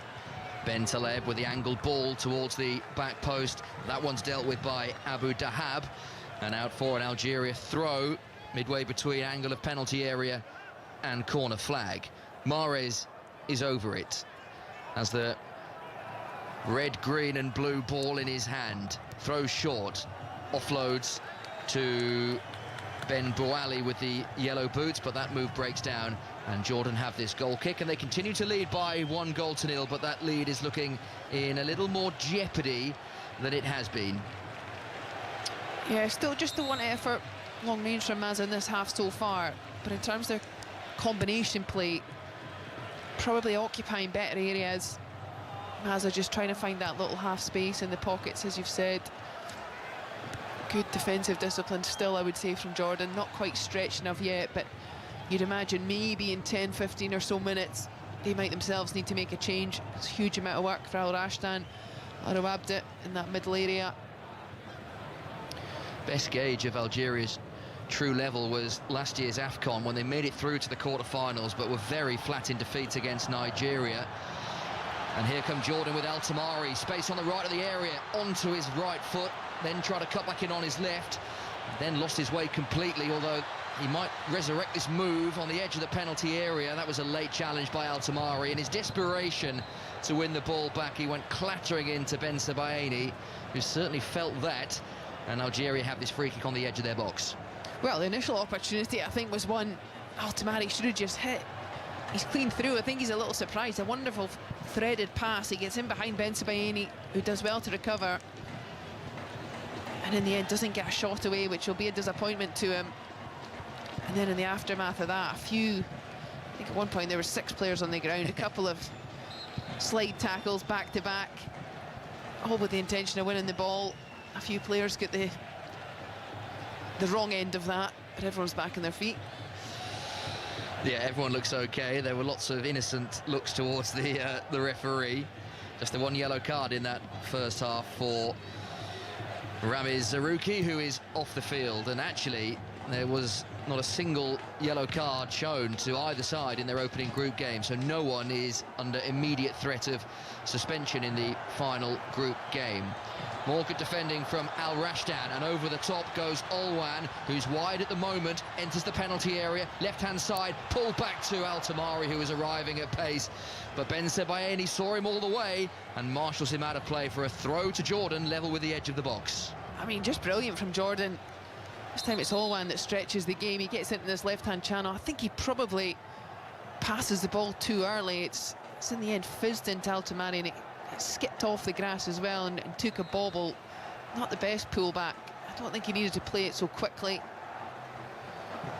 Jordan throw very close to the corner flag. Al Arab in towards Al Hadi, but Al Mahdi's header was not well directed and into the gloves of Lucas Zidane, who can set Algeria on their way once again. The bearded Nabil Bentaleb, who very much was a Spurs prodigy back in the day, had an excellent couple of seasons. It felt like he was destined for greater things, but discipline issues cost him.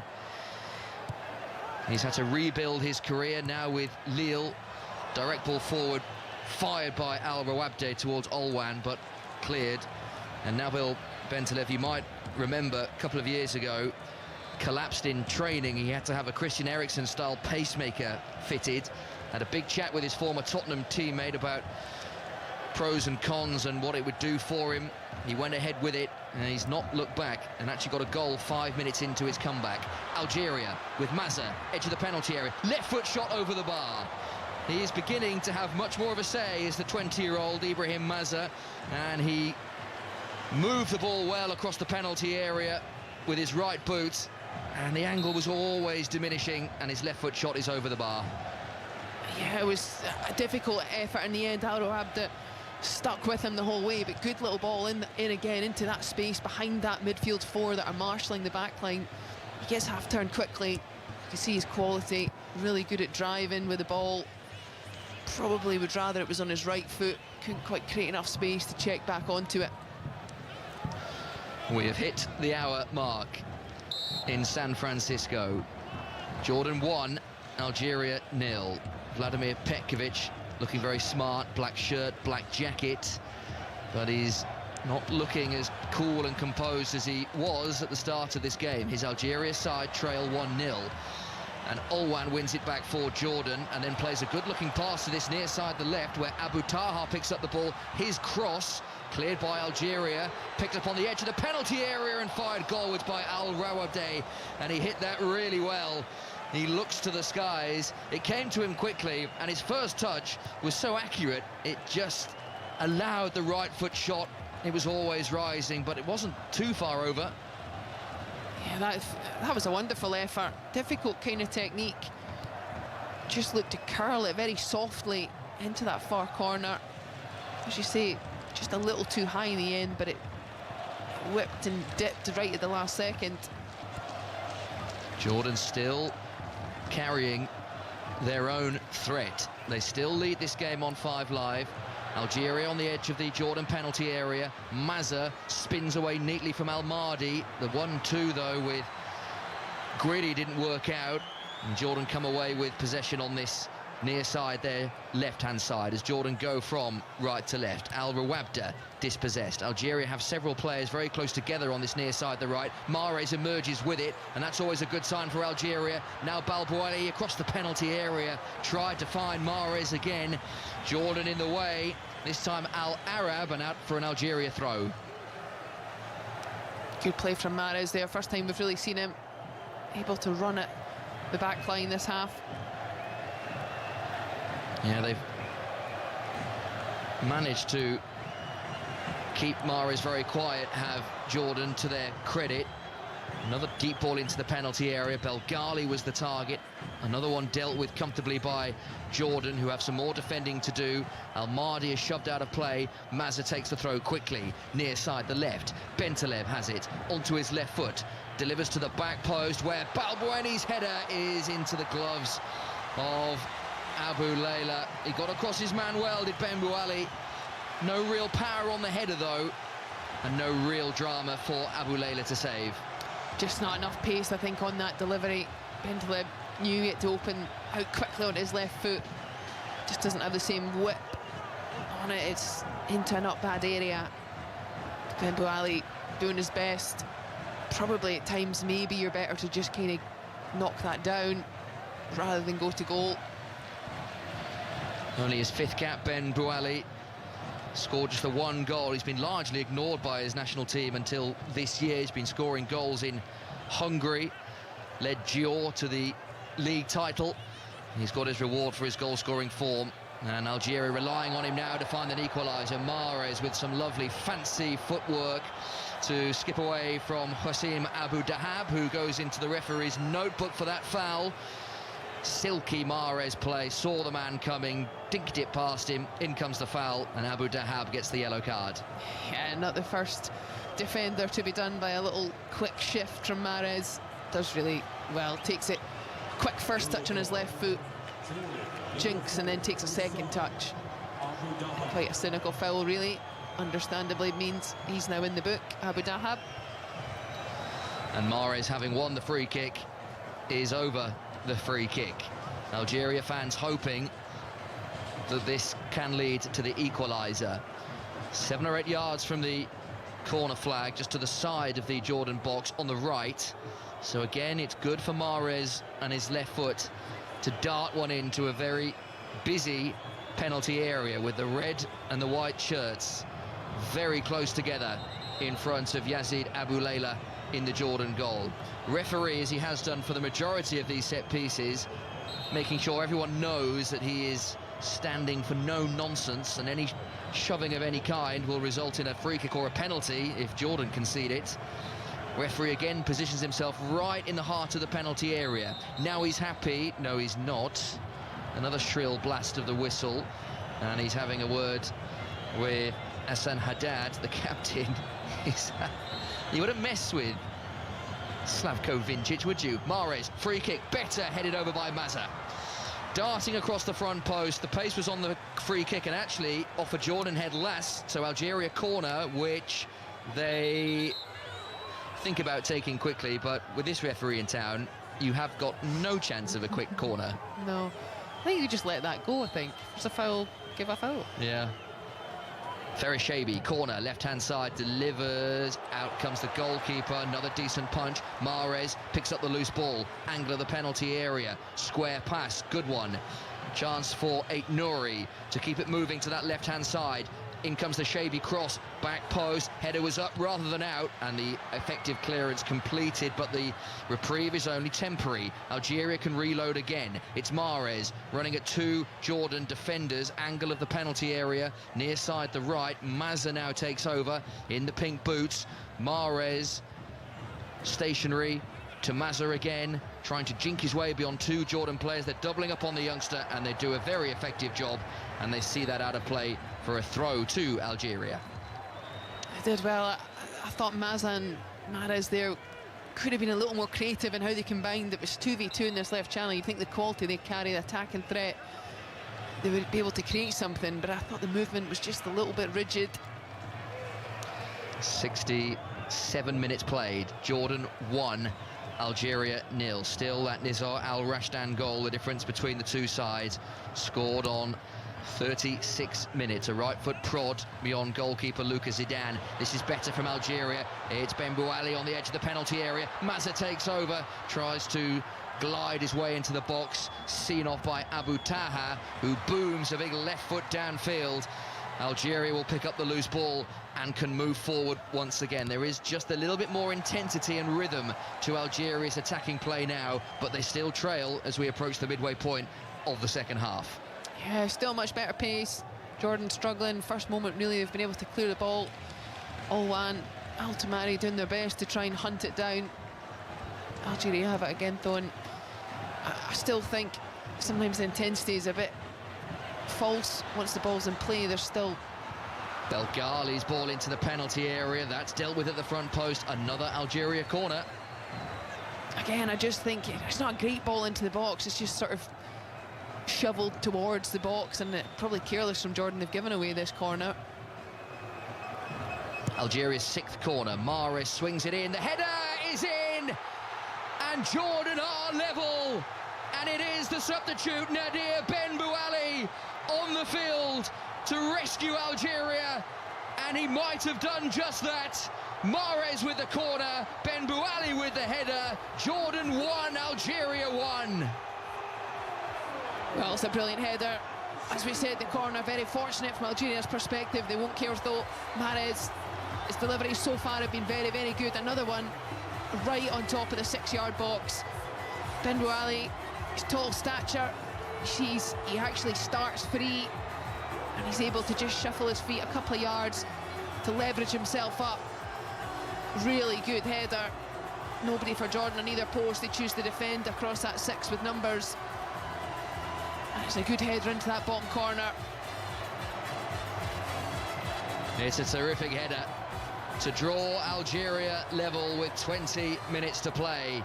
Vladimir Petkovic turns and hugs his assistants, then almost immediately steely-faced again as he plots Algeria's next move to try and win this game and turn it around.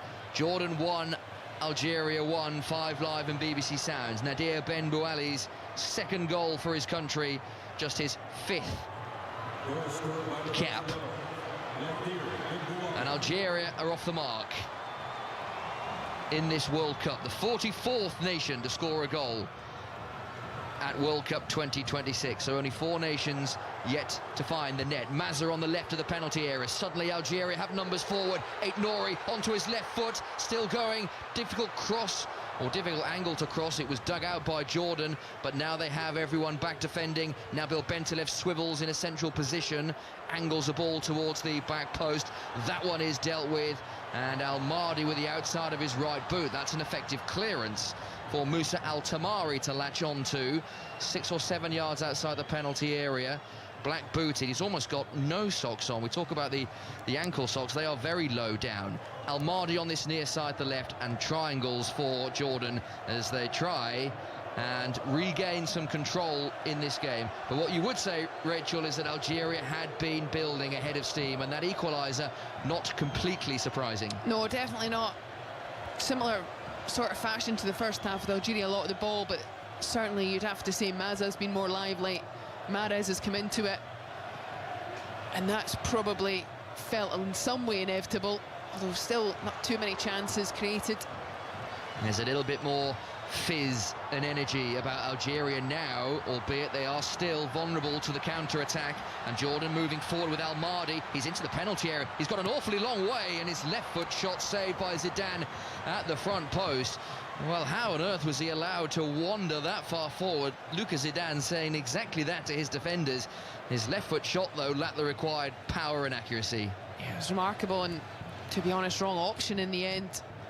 I think he himself was surprised he travelled so far. Olwan must have covered a good 50 yards in full sprint to get up with him, went round the outside.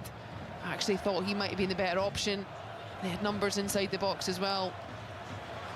Jordan 1, Algeria 1. BBC Radio 5 Live.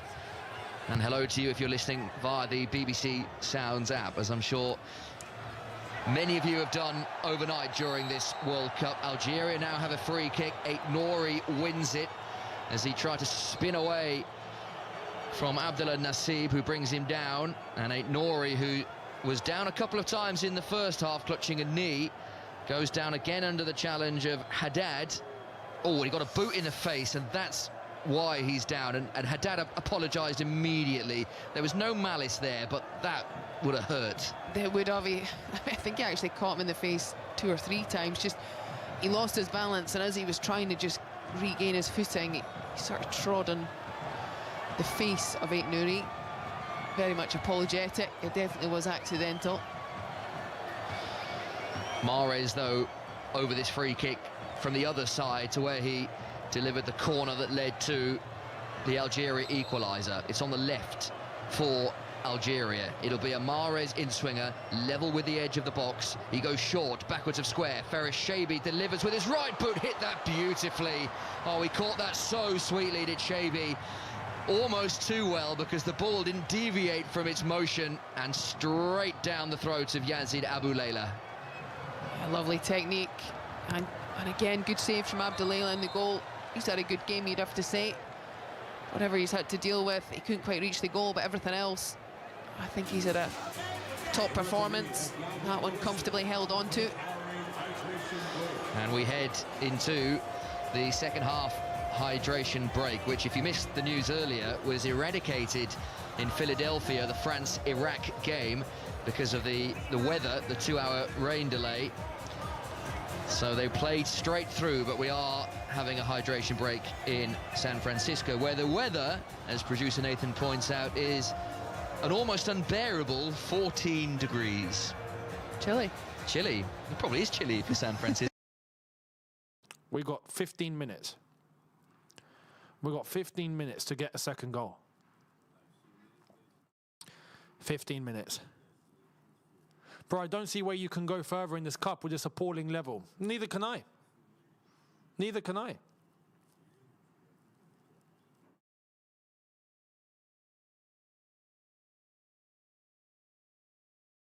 Make your browser fast. Make your browser safe. Make your browser. And then we go to the Austria game, for example, and then we just get a draw or something. I'm telling you, we will be the most undeserving team in the round of 32. We will for sure be the most undeserving team there. You know, we'll be an imposter.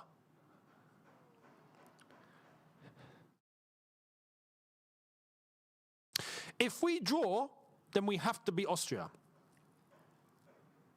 If we draw, we must beat Austria. And right now, I don't see that happening.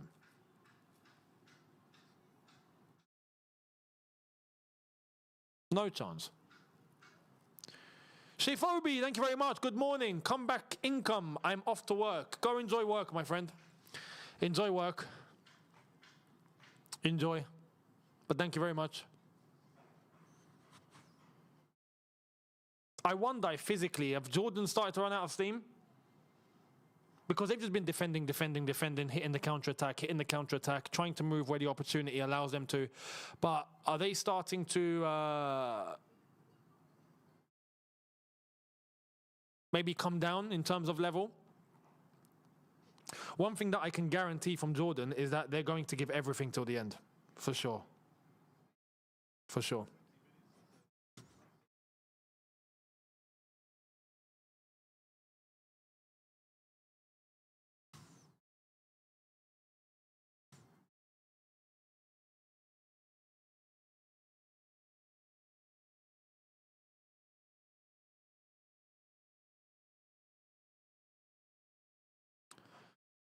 Haj Musa is on.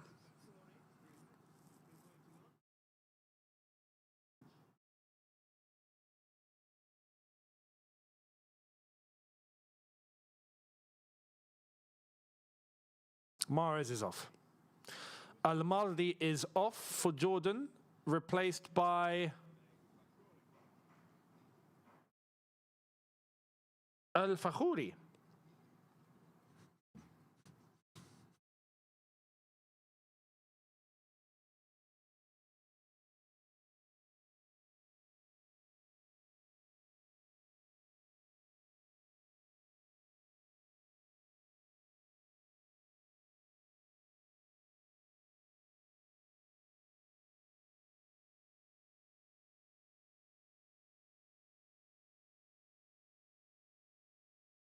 I have to say as well, I'm a bit surprised. That's Jordan's first substitution this whole game.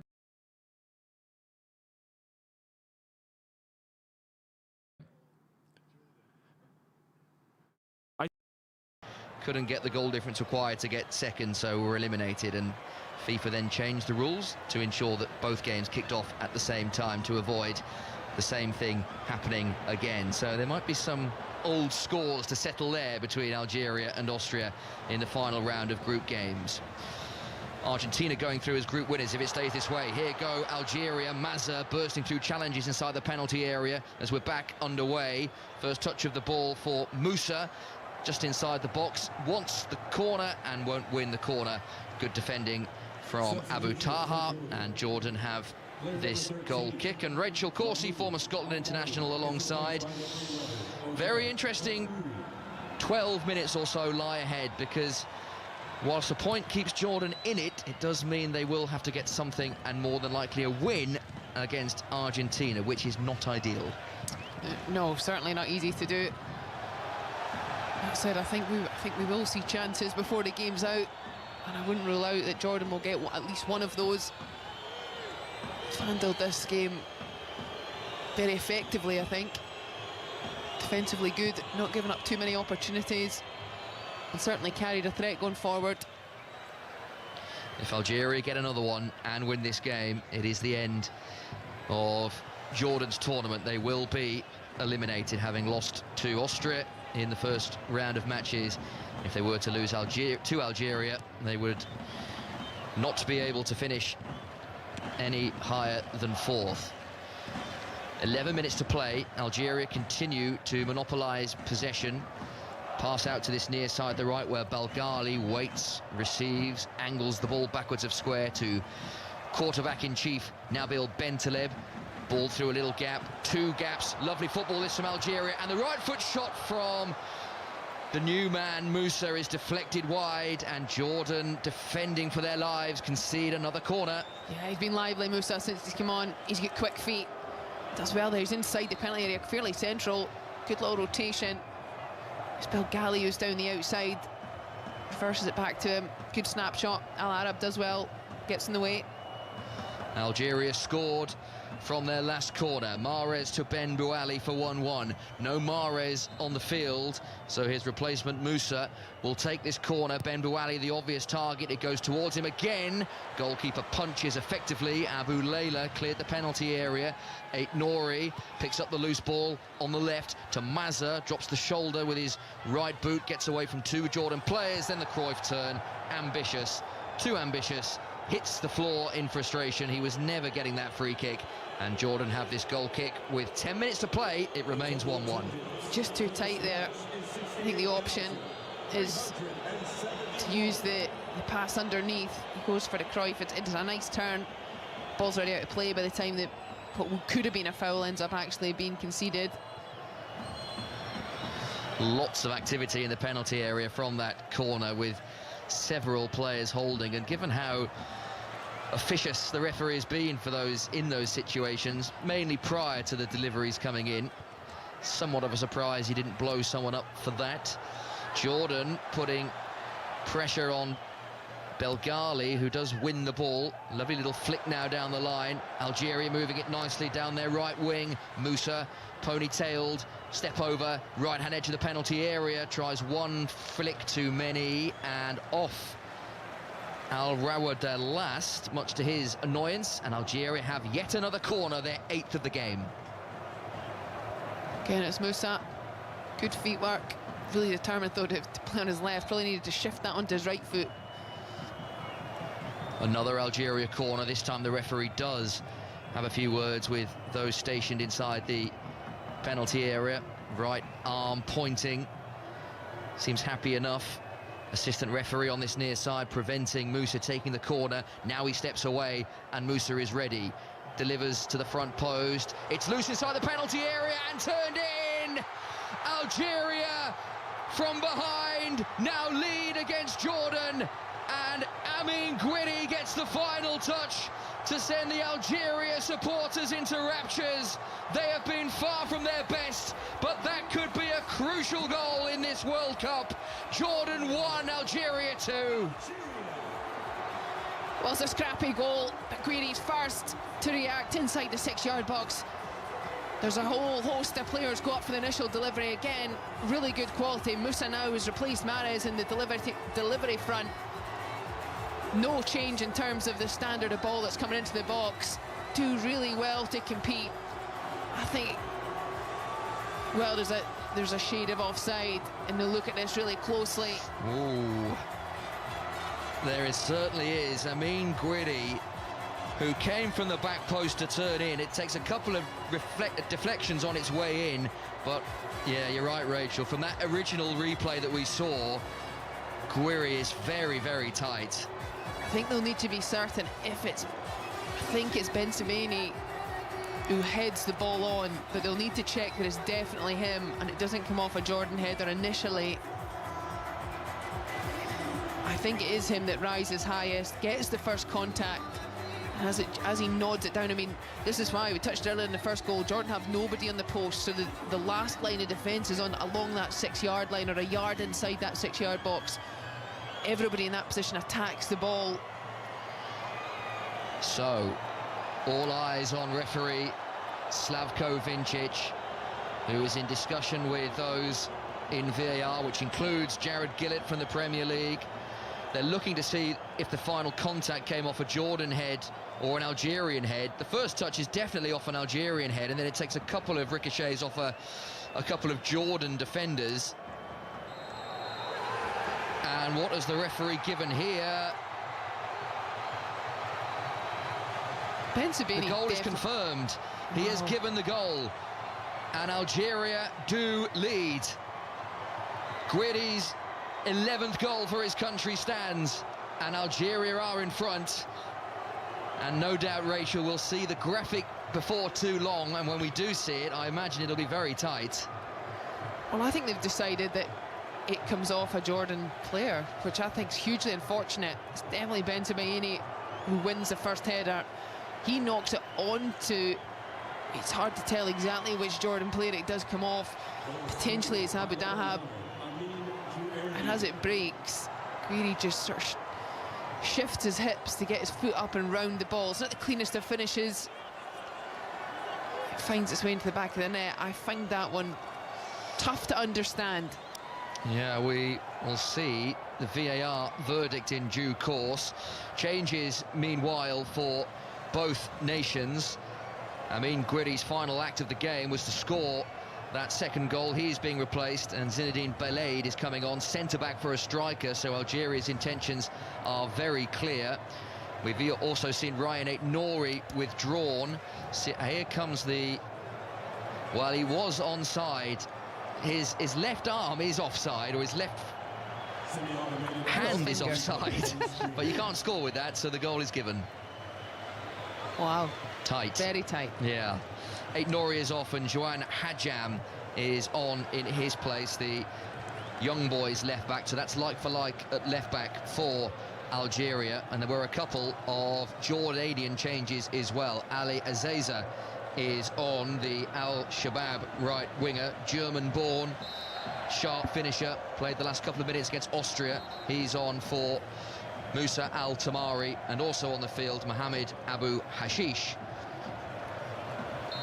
who replaces Abu Taha on the left-hand side of the Jordan midfield. 4 minutes to play on BBC Radio 5 Live and BBC Sounds. Jordan 1, Algeria 2. This score eliminates Jordan and confirms Argentina as group winners after their 2-0 win over Austria earlier. But Jordan's first World Cup is coming to an end unless they can find an equaliser to prolong their stay. They will play Argentina on the final day, or the final group game, but that's fairly mute for now because Jordan would be out and Argentina would be going through as group winners, so Algeria, Austria would become the prime focus of attention to see who goes through in second place.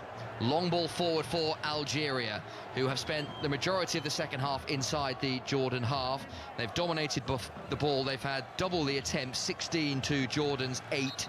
They've had 8 corners to Jordan's 1. I don't think anyone, Rachel, could argue that Algeria deserves something from this game. From Jordan's perspective, they'll be frustrated that Algeria's goals have come from 2 set pieces. They will be. I think Jordan have given a good account of themselves in both their games so far, and you know, it's their first World Cup. It's really tough.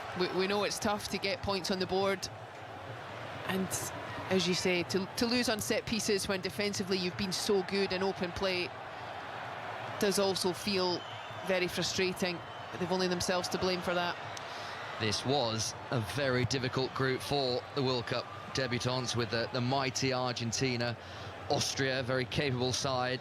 A lot of people have tipped Austria to have a decent run in this tournament, and Algeria, we know, appearing at their 5th World Cup, have been here and done it all before.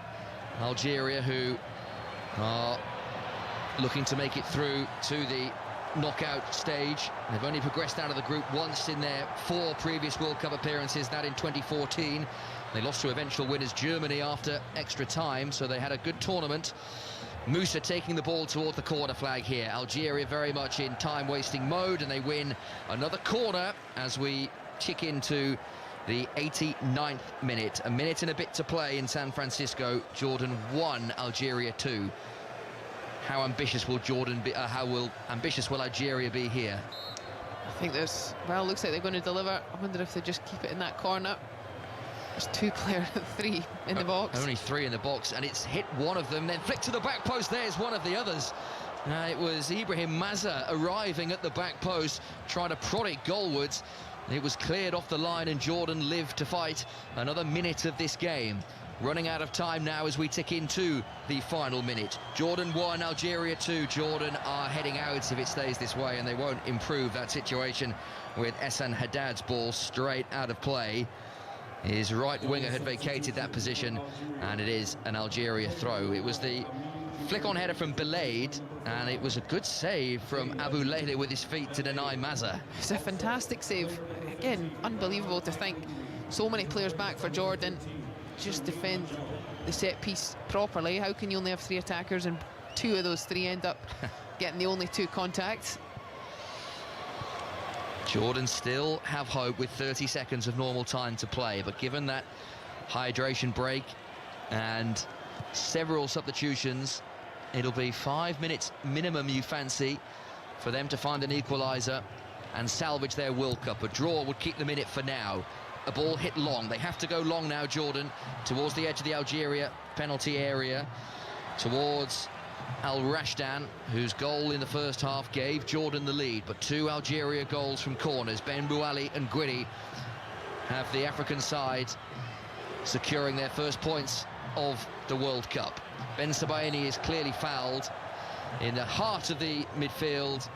It was El Rouabda who just left his left arm in the way, and that will be an Algeria free kick as Salim Obeid is being readied by Jordan, the Al Hussein centre-back, but he provides great height, so I wonder if he is going up front to play as a target man. We have played the 90 minutes, not yet seen the electronic board, so as yet unaware of how much stoppage time has been added on at the end of this game. We are 40 seconds into stoppage time, but the 4th official has only showed us numbers for a substitute, and that is Abu Zraik coming on, Mohamed Abu Zraik coming on for Ali Olwan, so that's like for like up front, and Hussam Abu Dahab is off the centre-back for Salim Obeid, like for like at centre-half. 7 minutes have been added on at the end of this second half. 7 minutes, and we are a minute into that now. Yeah, it's going to be a little bit all or nothing, you suspect. I can imagine Jordan going to have to need to play a little bit longer in terms of how they progress forward. Right now they can't get a hold of the ball. Algeria have done a good job in this second half of keeping the ball and creating the chances to win this game. Zidane all in blue, clears downfield. The red shirts of Jordan pick it up in their back line, but there's no real fluidity to their play at the moment. They're just hacking it forward, hopefully, and it is not sticking up front. Algeria have defended relatively comfortably in this second half. Zidane spirals another downfield. Mazza will let that drop out of play because the last touch was from Esen Haddad. So Algeria have this throw left back position. Their fans looking a lot happier, waving their white and green flag with the red stripe and the red star. Lovely football from Ben Moali as he comes infield, delivers backwards of square. Belgali joining the attack, pink-booted. No real need for Algeria to go forward now, so he sensibly plays it back to his defenders, who keep it amongst themselves. Ben Sabaini and Bentaleb with a couple of short passes. Ben Sabaini directly, Mazza around the corner with the outside of his right foot. That was well-intentioned, but not well-directed, and Ben Bouali beaten to it.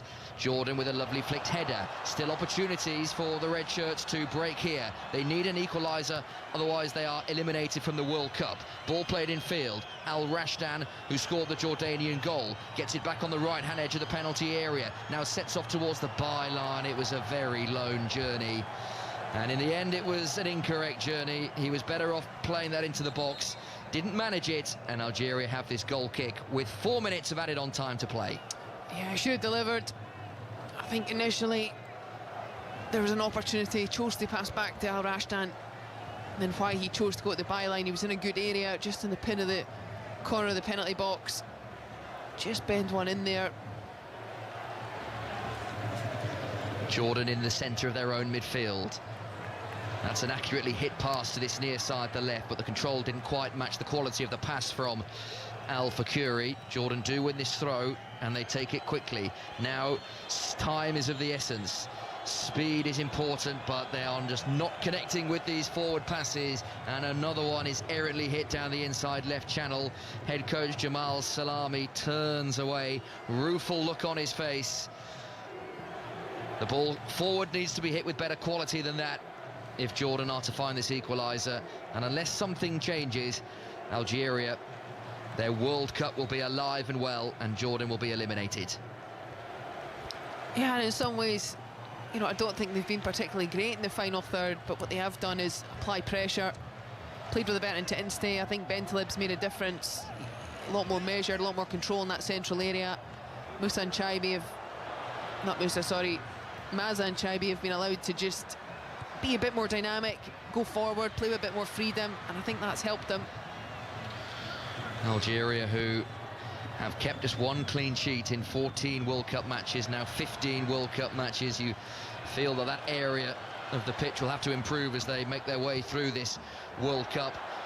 They certainly have the firepower and the quality to trouble any side in the attacking third. Here is Bentaleb, head down, charging towards the edge of the box, loops a good-looking ball to Maza, who does control inside the penalty area. Ball out of play for another Algeria corner.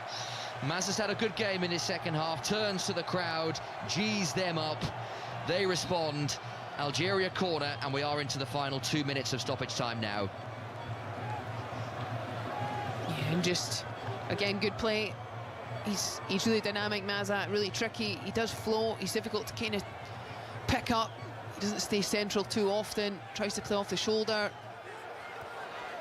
Algeria trying to keep the ball close by the corner flag, not something they manage, with a loose ball with the outside of his left foot from Moussa, so Jordan may have one final opportunity with 90 seconds to play. But just like they did against Austria, they are tiring. In the final 15 minutes of their 3-1 defeat to Austria, they were noticeably subdued, and similar has beset them here in Philadelphia. They've just not quite played with the same vim and vigour as they did in the opening 60 minutes of this game, and Algeria have taken control courtesy of Nadir Ben Bouali's header on 69 minutes, Amin Gouiri's finish just in front of the goalkeeper after 82. 2 goals from set pieces, and it's 2 goals that looks like will end Jordan's World Cup with a game to spare. 40 seconds to play. Jordan pump the ball long into the Algeria box, still alive if they can fashion one opportunity, but the second balls, the third balls are all going the way of Algeria, and Moussa carries it all the way to the halfway line. Algeria have this throw, and Rachel, with 20 seconds to play, it looks like they are seeing this game out with a minimal of fuss. Yeah, another chance for Jordan there to send the ball into the box, and it's just poor quality, and as you said, they've tired as they've gone on. I think they've played fairly well. Ball is very close to the corner flag in the Jordan half. One final opportunity maybe for Algeria to get the ball long into the penalty area, although no real need for them to do that. Bentaleb, excellent strength to shove Yazin Al-Arab off the ball, swivels away from danger, and he has made a difference, the former Spurs midfielder, 31-year-old Lille player these days. He has just shored up that midfield, and they've looked far more comfortable, have Algeria. It's been the foundation for what is to be a very good win. And there is the full-time whistle. It is an Algeria win. They are up and running in this World Cup, but Jordan are eliminated. The World Cup debutants lose to Austria, and now they lose to Algeria, and they will be heading home after their final group game against Argentina. Just like the Austrian game, they gave it a real go, and they took the lead in the first half. Nizor Al Rashdan, but Algeria's quality told with 2 set-piece goals. Ben Bouali off the bench to Nod Amare's corner into the far corner, and then Griddy with his 11th Algerian goal, capitalising on a knockdown just in front of the goalkeeper. That was on 82 minutes, and really Algeria never looked back, and they comfortably see out the game for their first 3 points of the World Cup. And Rachel, Jordan bright and breezy in the first half, but Algeria eventually got their number. They did, and you know, I think Algeria weren't spectacular, but in the big moments they did really well. Jordan, I thought first half were excellent, finished the half strongly, got the lead. A really good performance, I thought, from Olwan, Altamari and Almardi is the front 3 that really led the charge, but they fatigued as they went. Algeria being really effective. I think Mazza came into the game, as we've touched on. Bentaleb was probably the difference maker, gave them better balance centrally, allowed more freedom for the players that do have that attacking flair. And it was just set-piece quality, which will feel really disappointing and disheartening for Jordan, but at the end of the day...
الاسونسيال الطعام اليوم ربح المنسف.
نمسا هاي جاي اسمع مبروك هناك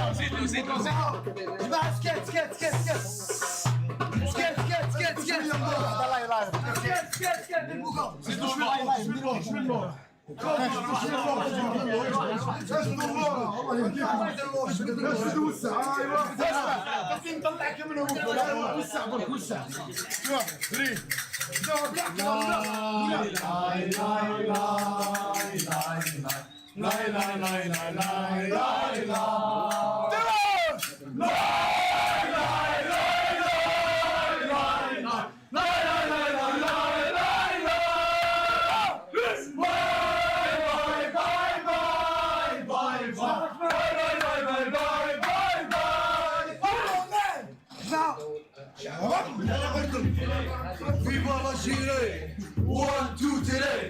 Viva l'Algérie! 1, 2, 3! Viva l'Algérie! Viva l'Algérie! 1, 2, 3! Viva l'Algérie! 1, طلع 1, 2, 3!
شكون يعرف يضرب القلب ما كاش روح منها باش بالو كاع روح تيك تيك تيك تيك تيك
الصويره مع بعض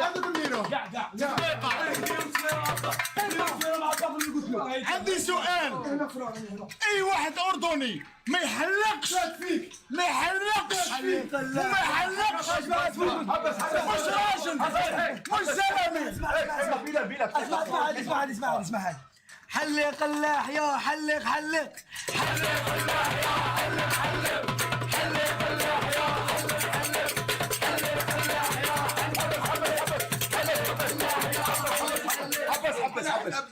كاين واحد قال لك الى ربحتونا سموني سوسو.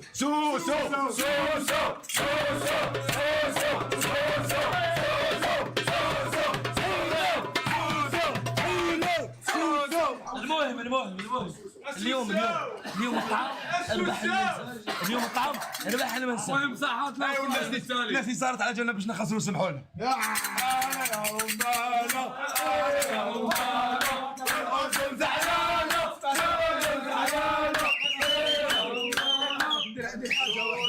اللي كيف يديروا لها ريكورد.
جاك الملك السابع يا فوز. فور عليك شواكر لافريك. فور ما شواكر لافريك.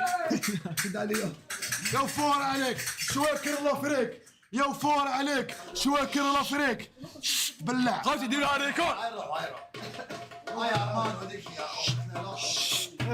السي بابوجي في بوفاريك. تحلق ضيعت النار ليك ليكيب تاع الصويره دوكا. اي واحد اردني قال نحلق وما يحلقش مش زلمي ومش راجل. كويس ولا مش كويس؟ هاي جيب لي السيف تاعي. ادخلها هنا هذا رجعتوا دقيقة ارجعوا ضيعتوها الأردن او ماي جاد الأردن او ماي جاد. خلات بوفاريك وين ما نروحوا تكونوا معاه. الأردن يعطيكم الصحة، على بالي ما أمنتوش أنكم لعبتوا ضد فريق الجزائر. فريق الجزائر راهو فريق كبير، راهو فريق عريق، راهو ما يمكنش تربحنا، ولكن أديتوا مباراة ما درتوا والو. على كل حال فيفا الجيري، فيفا الجيري، فيفا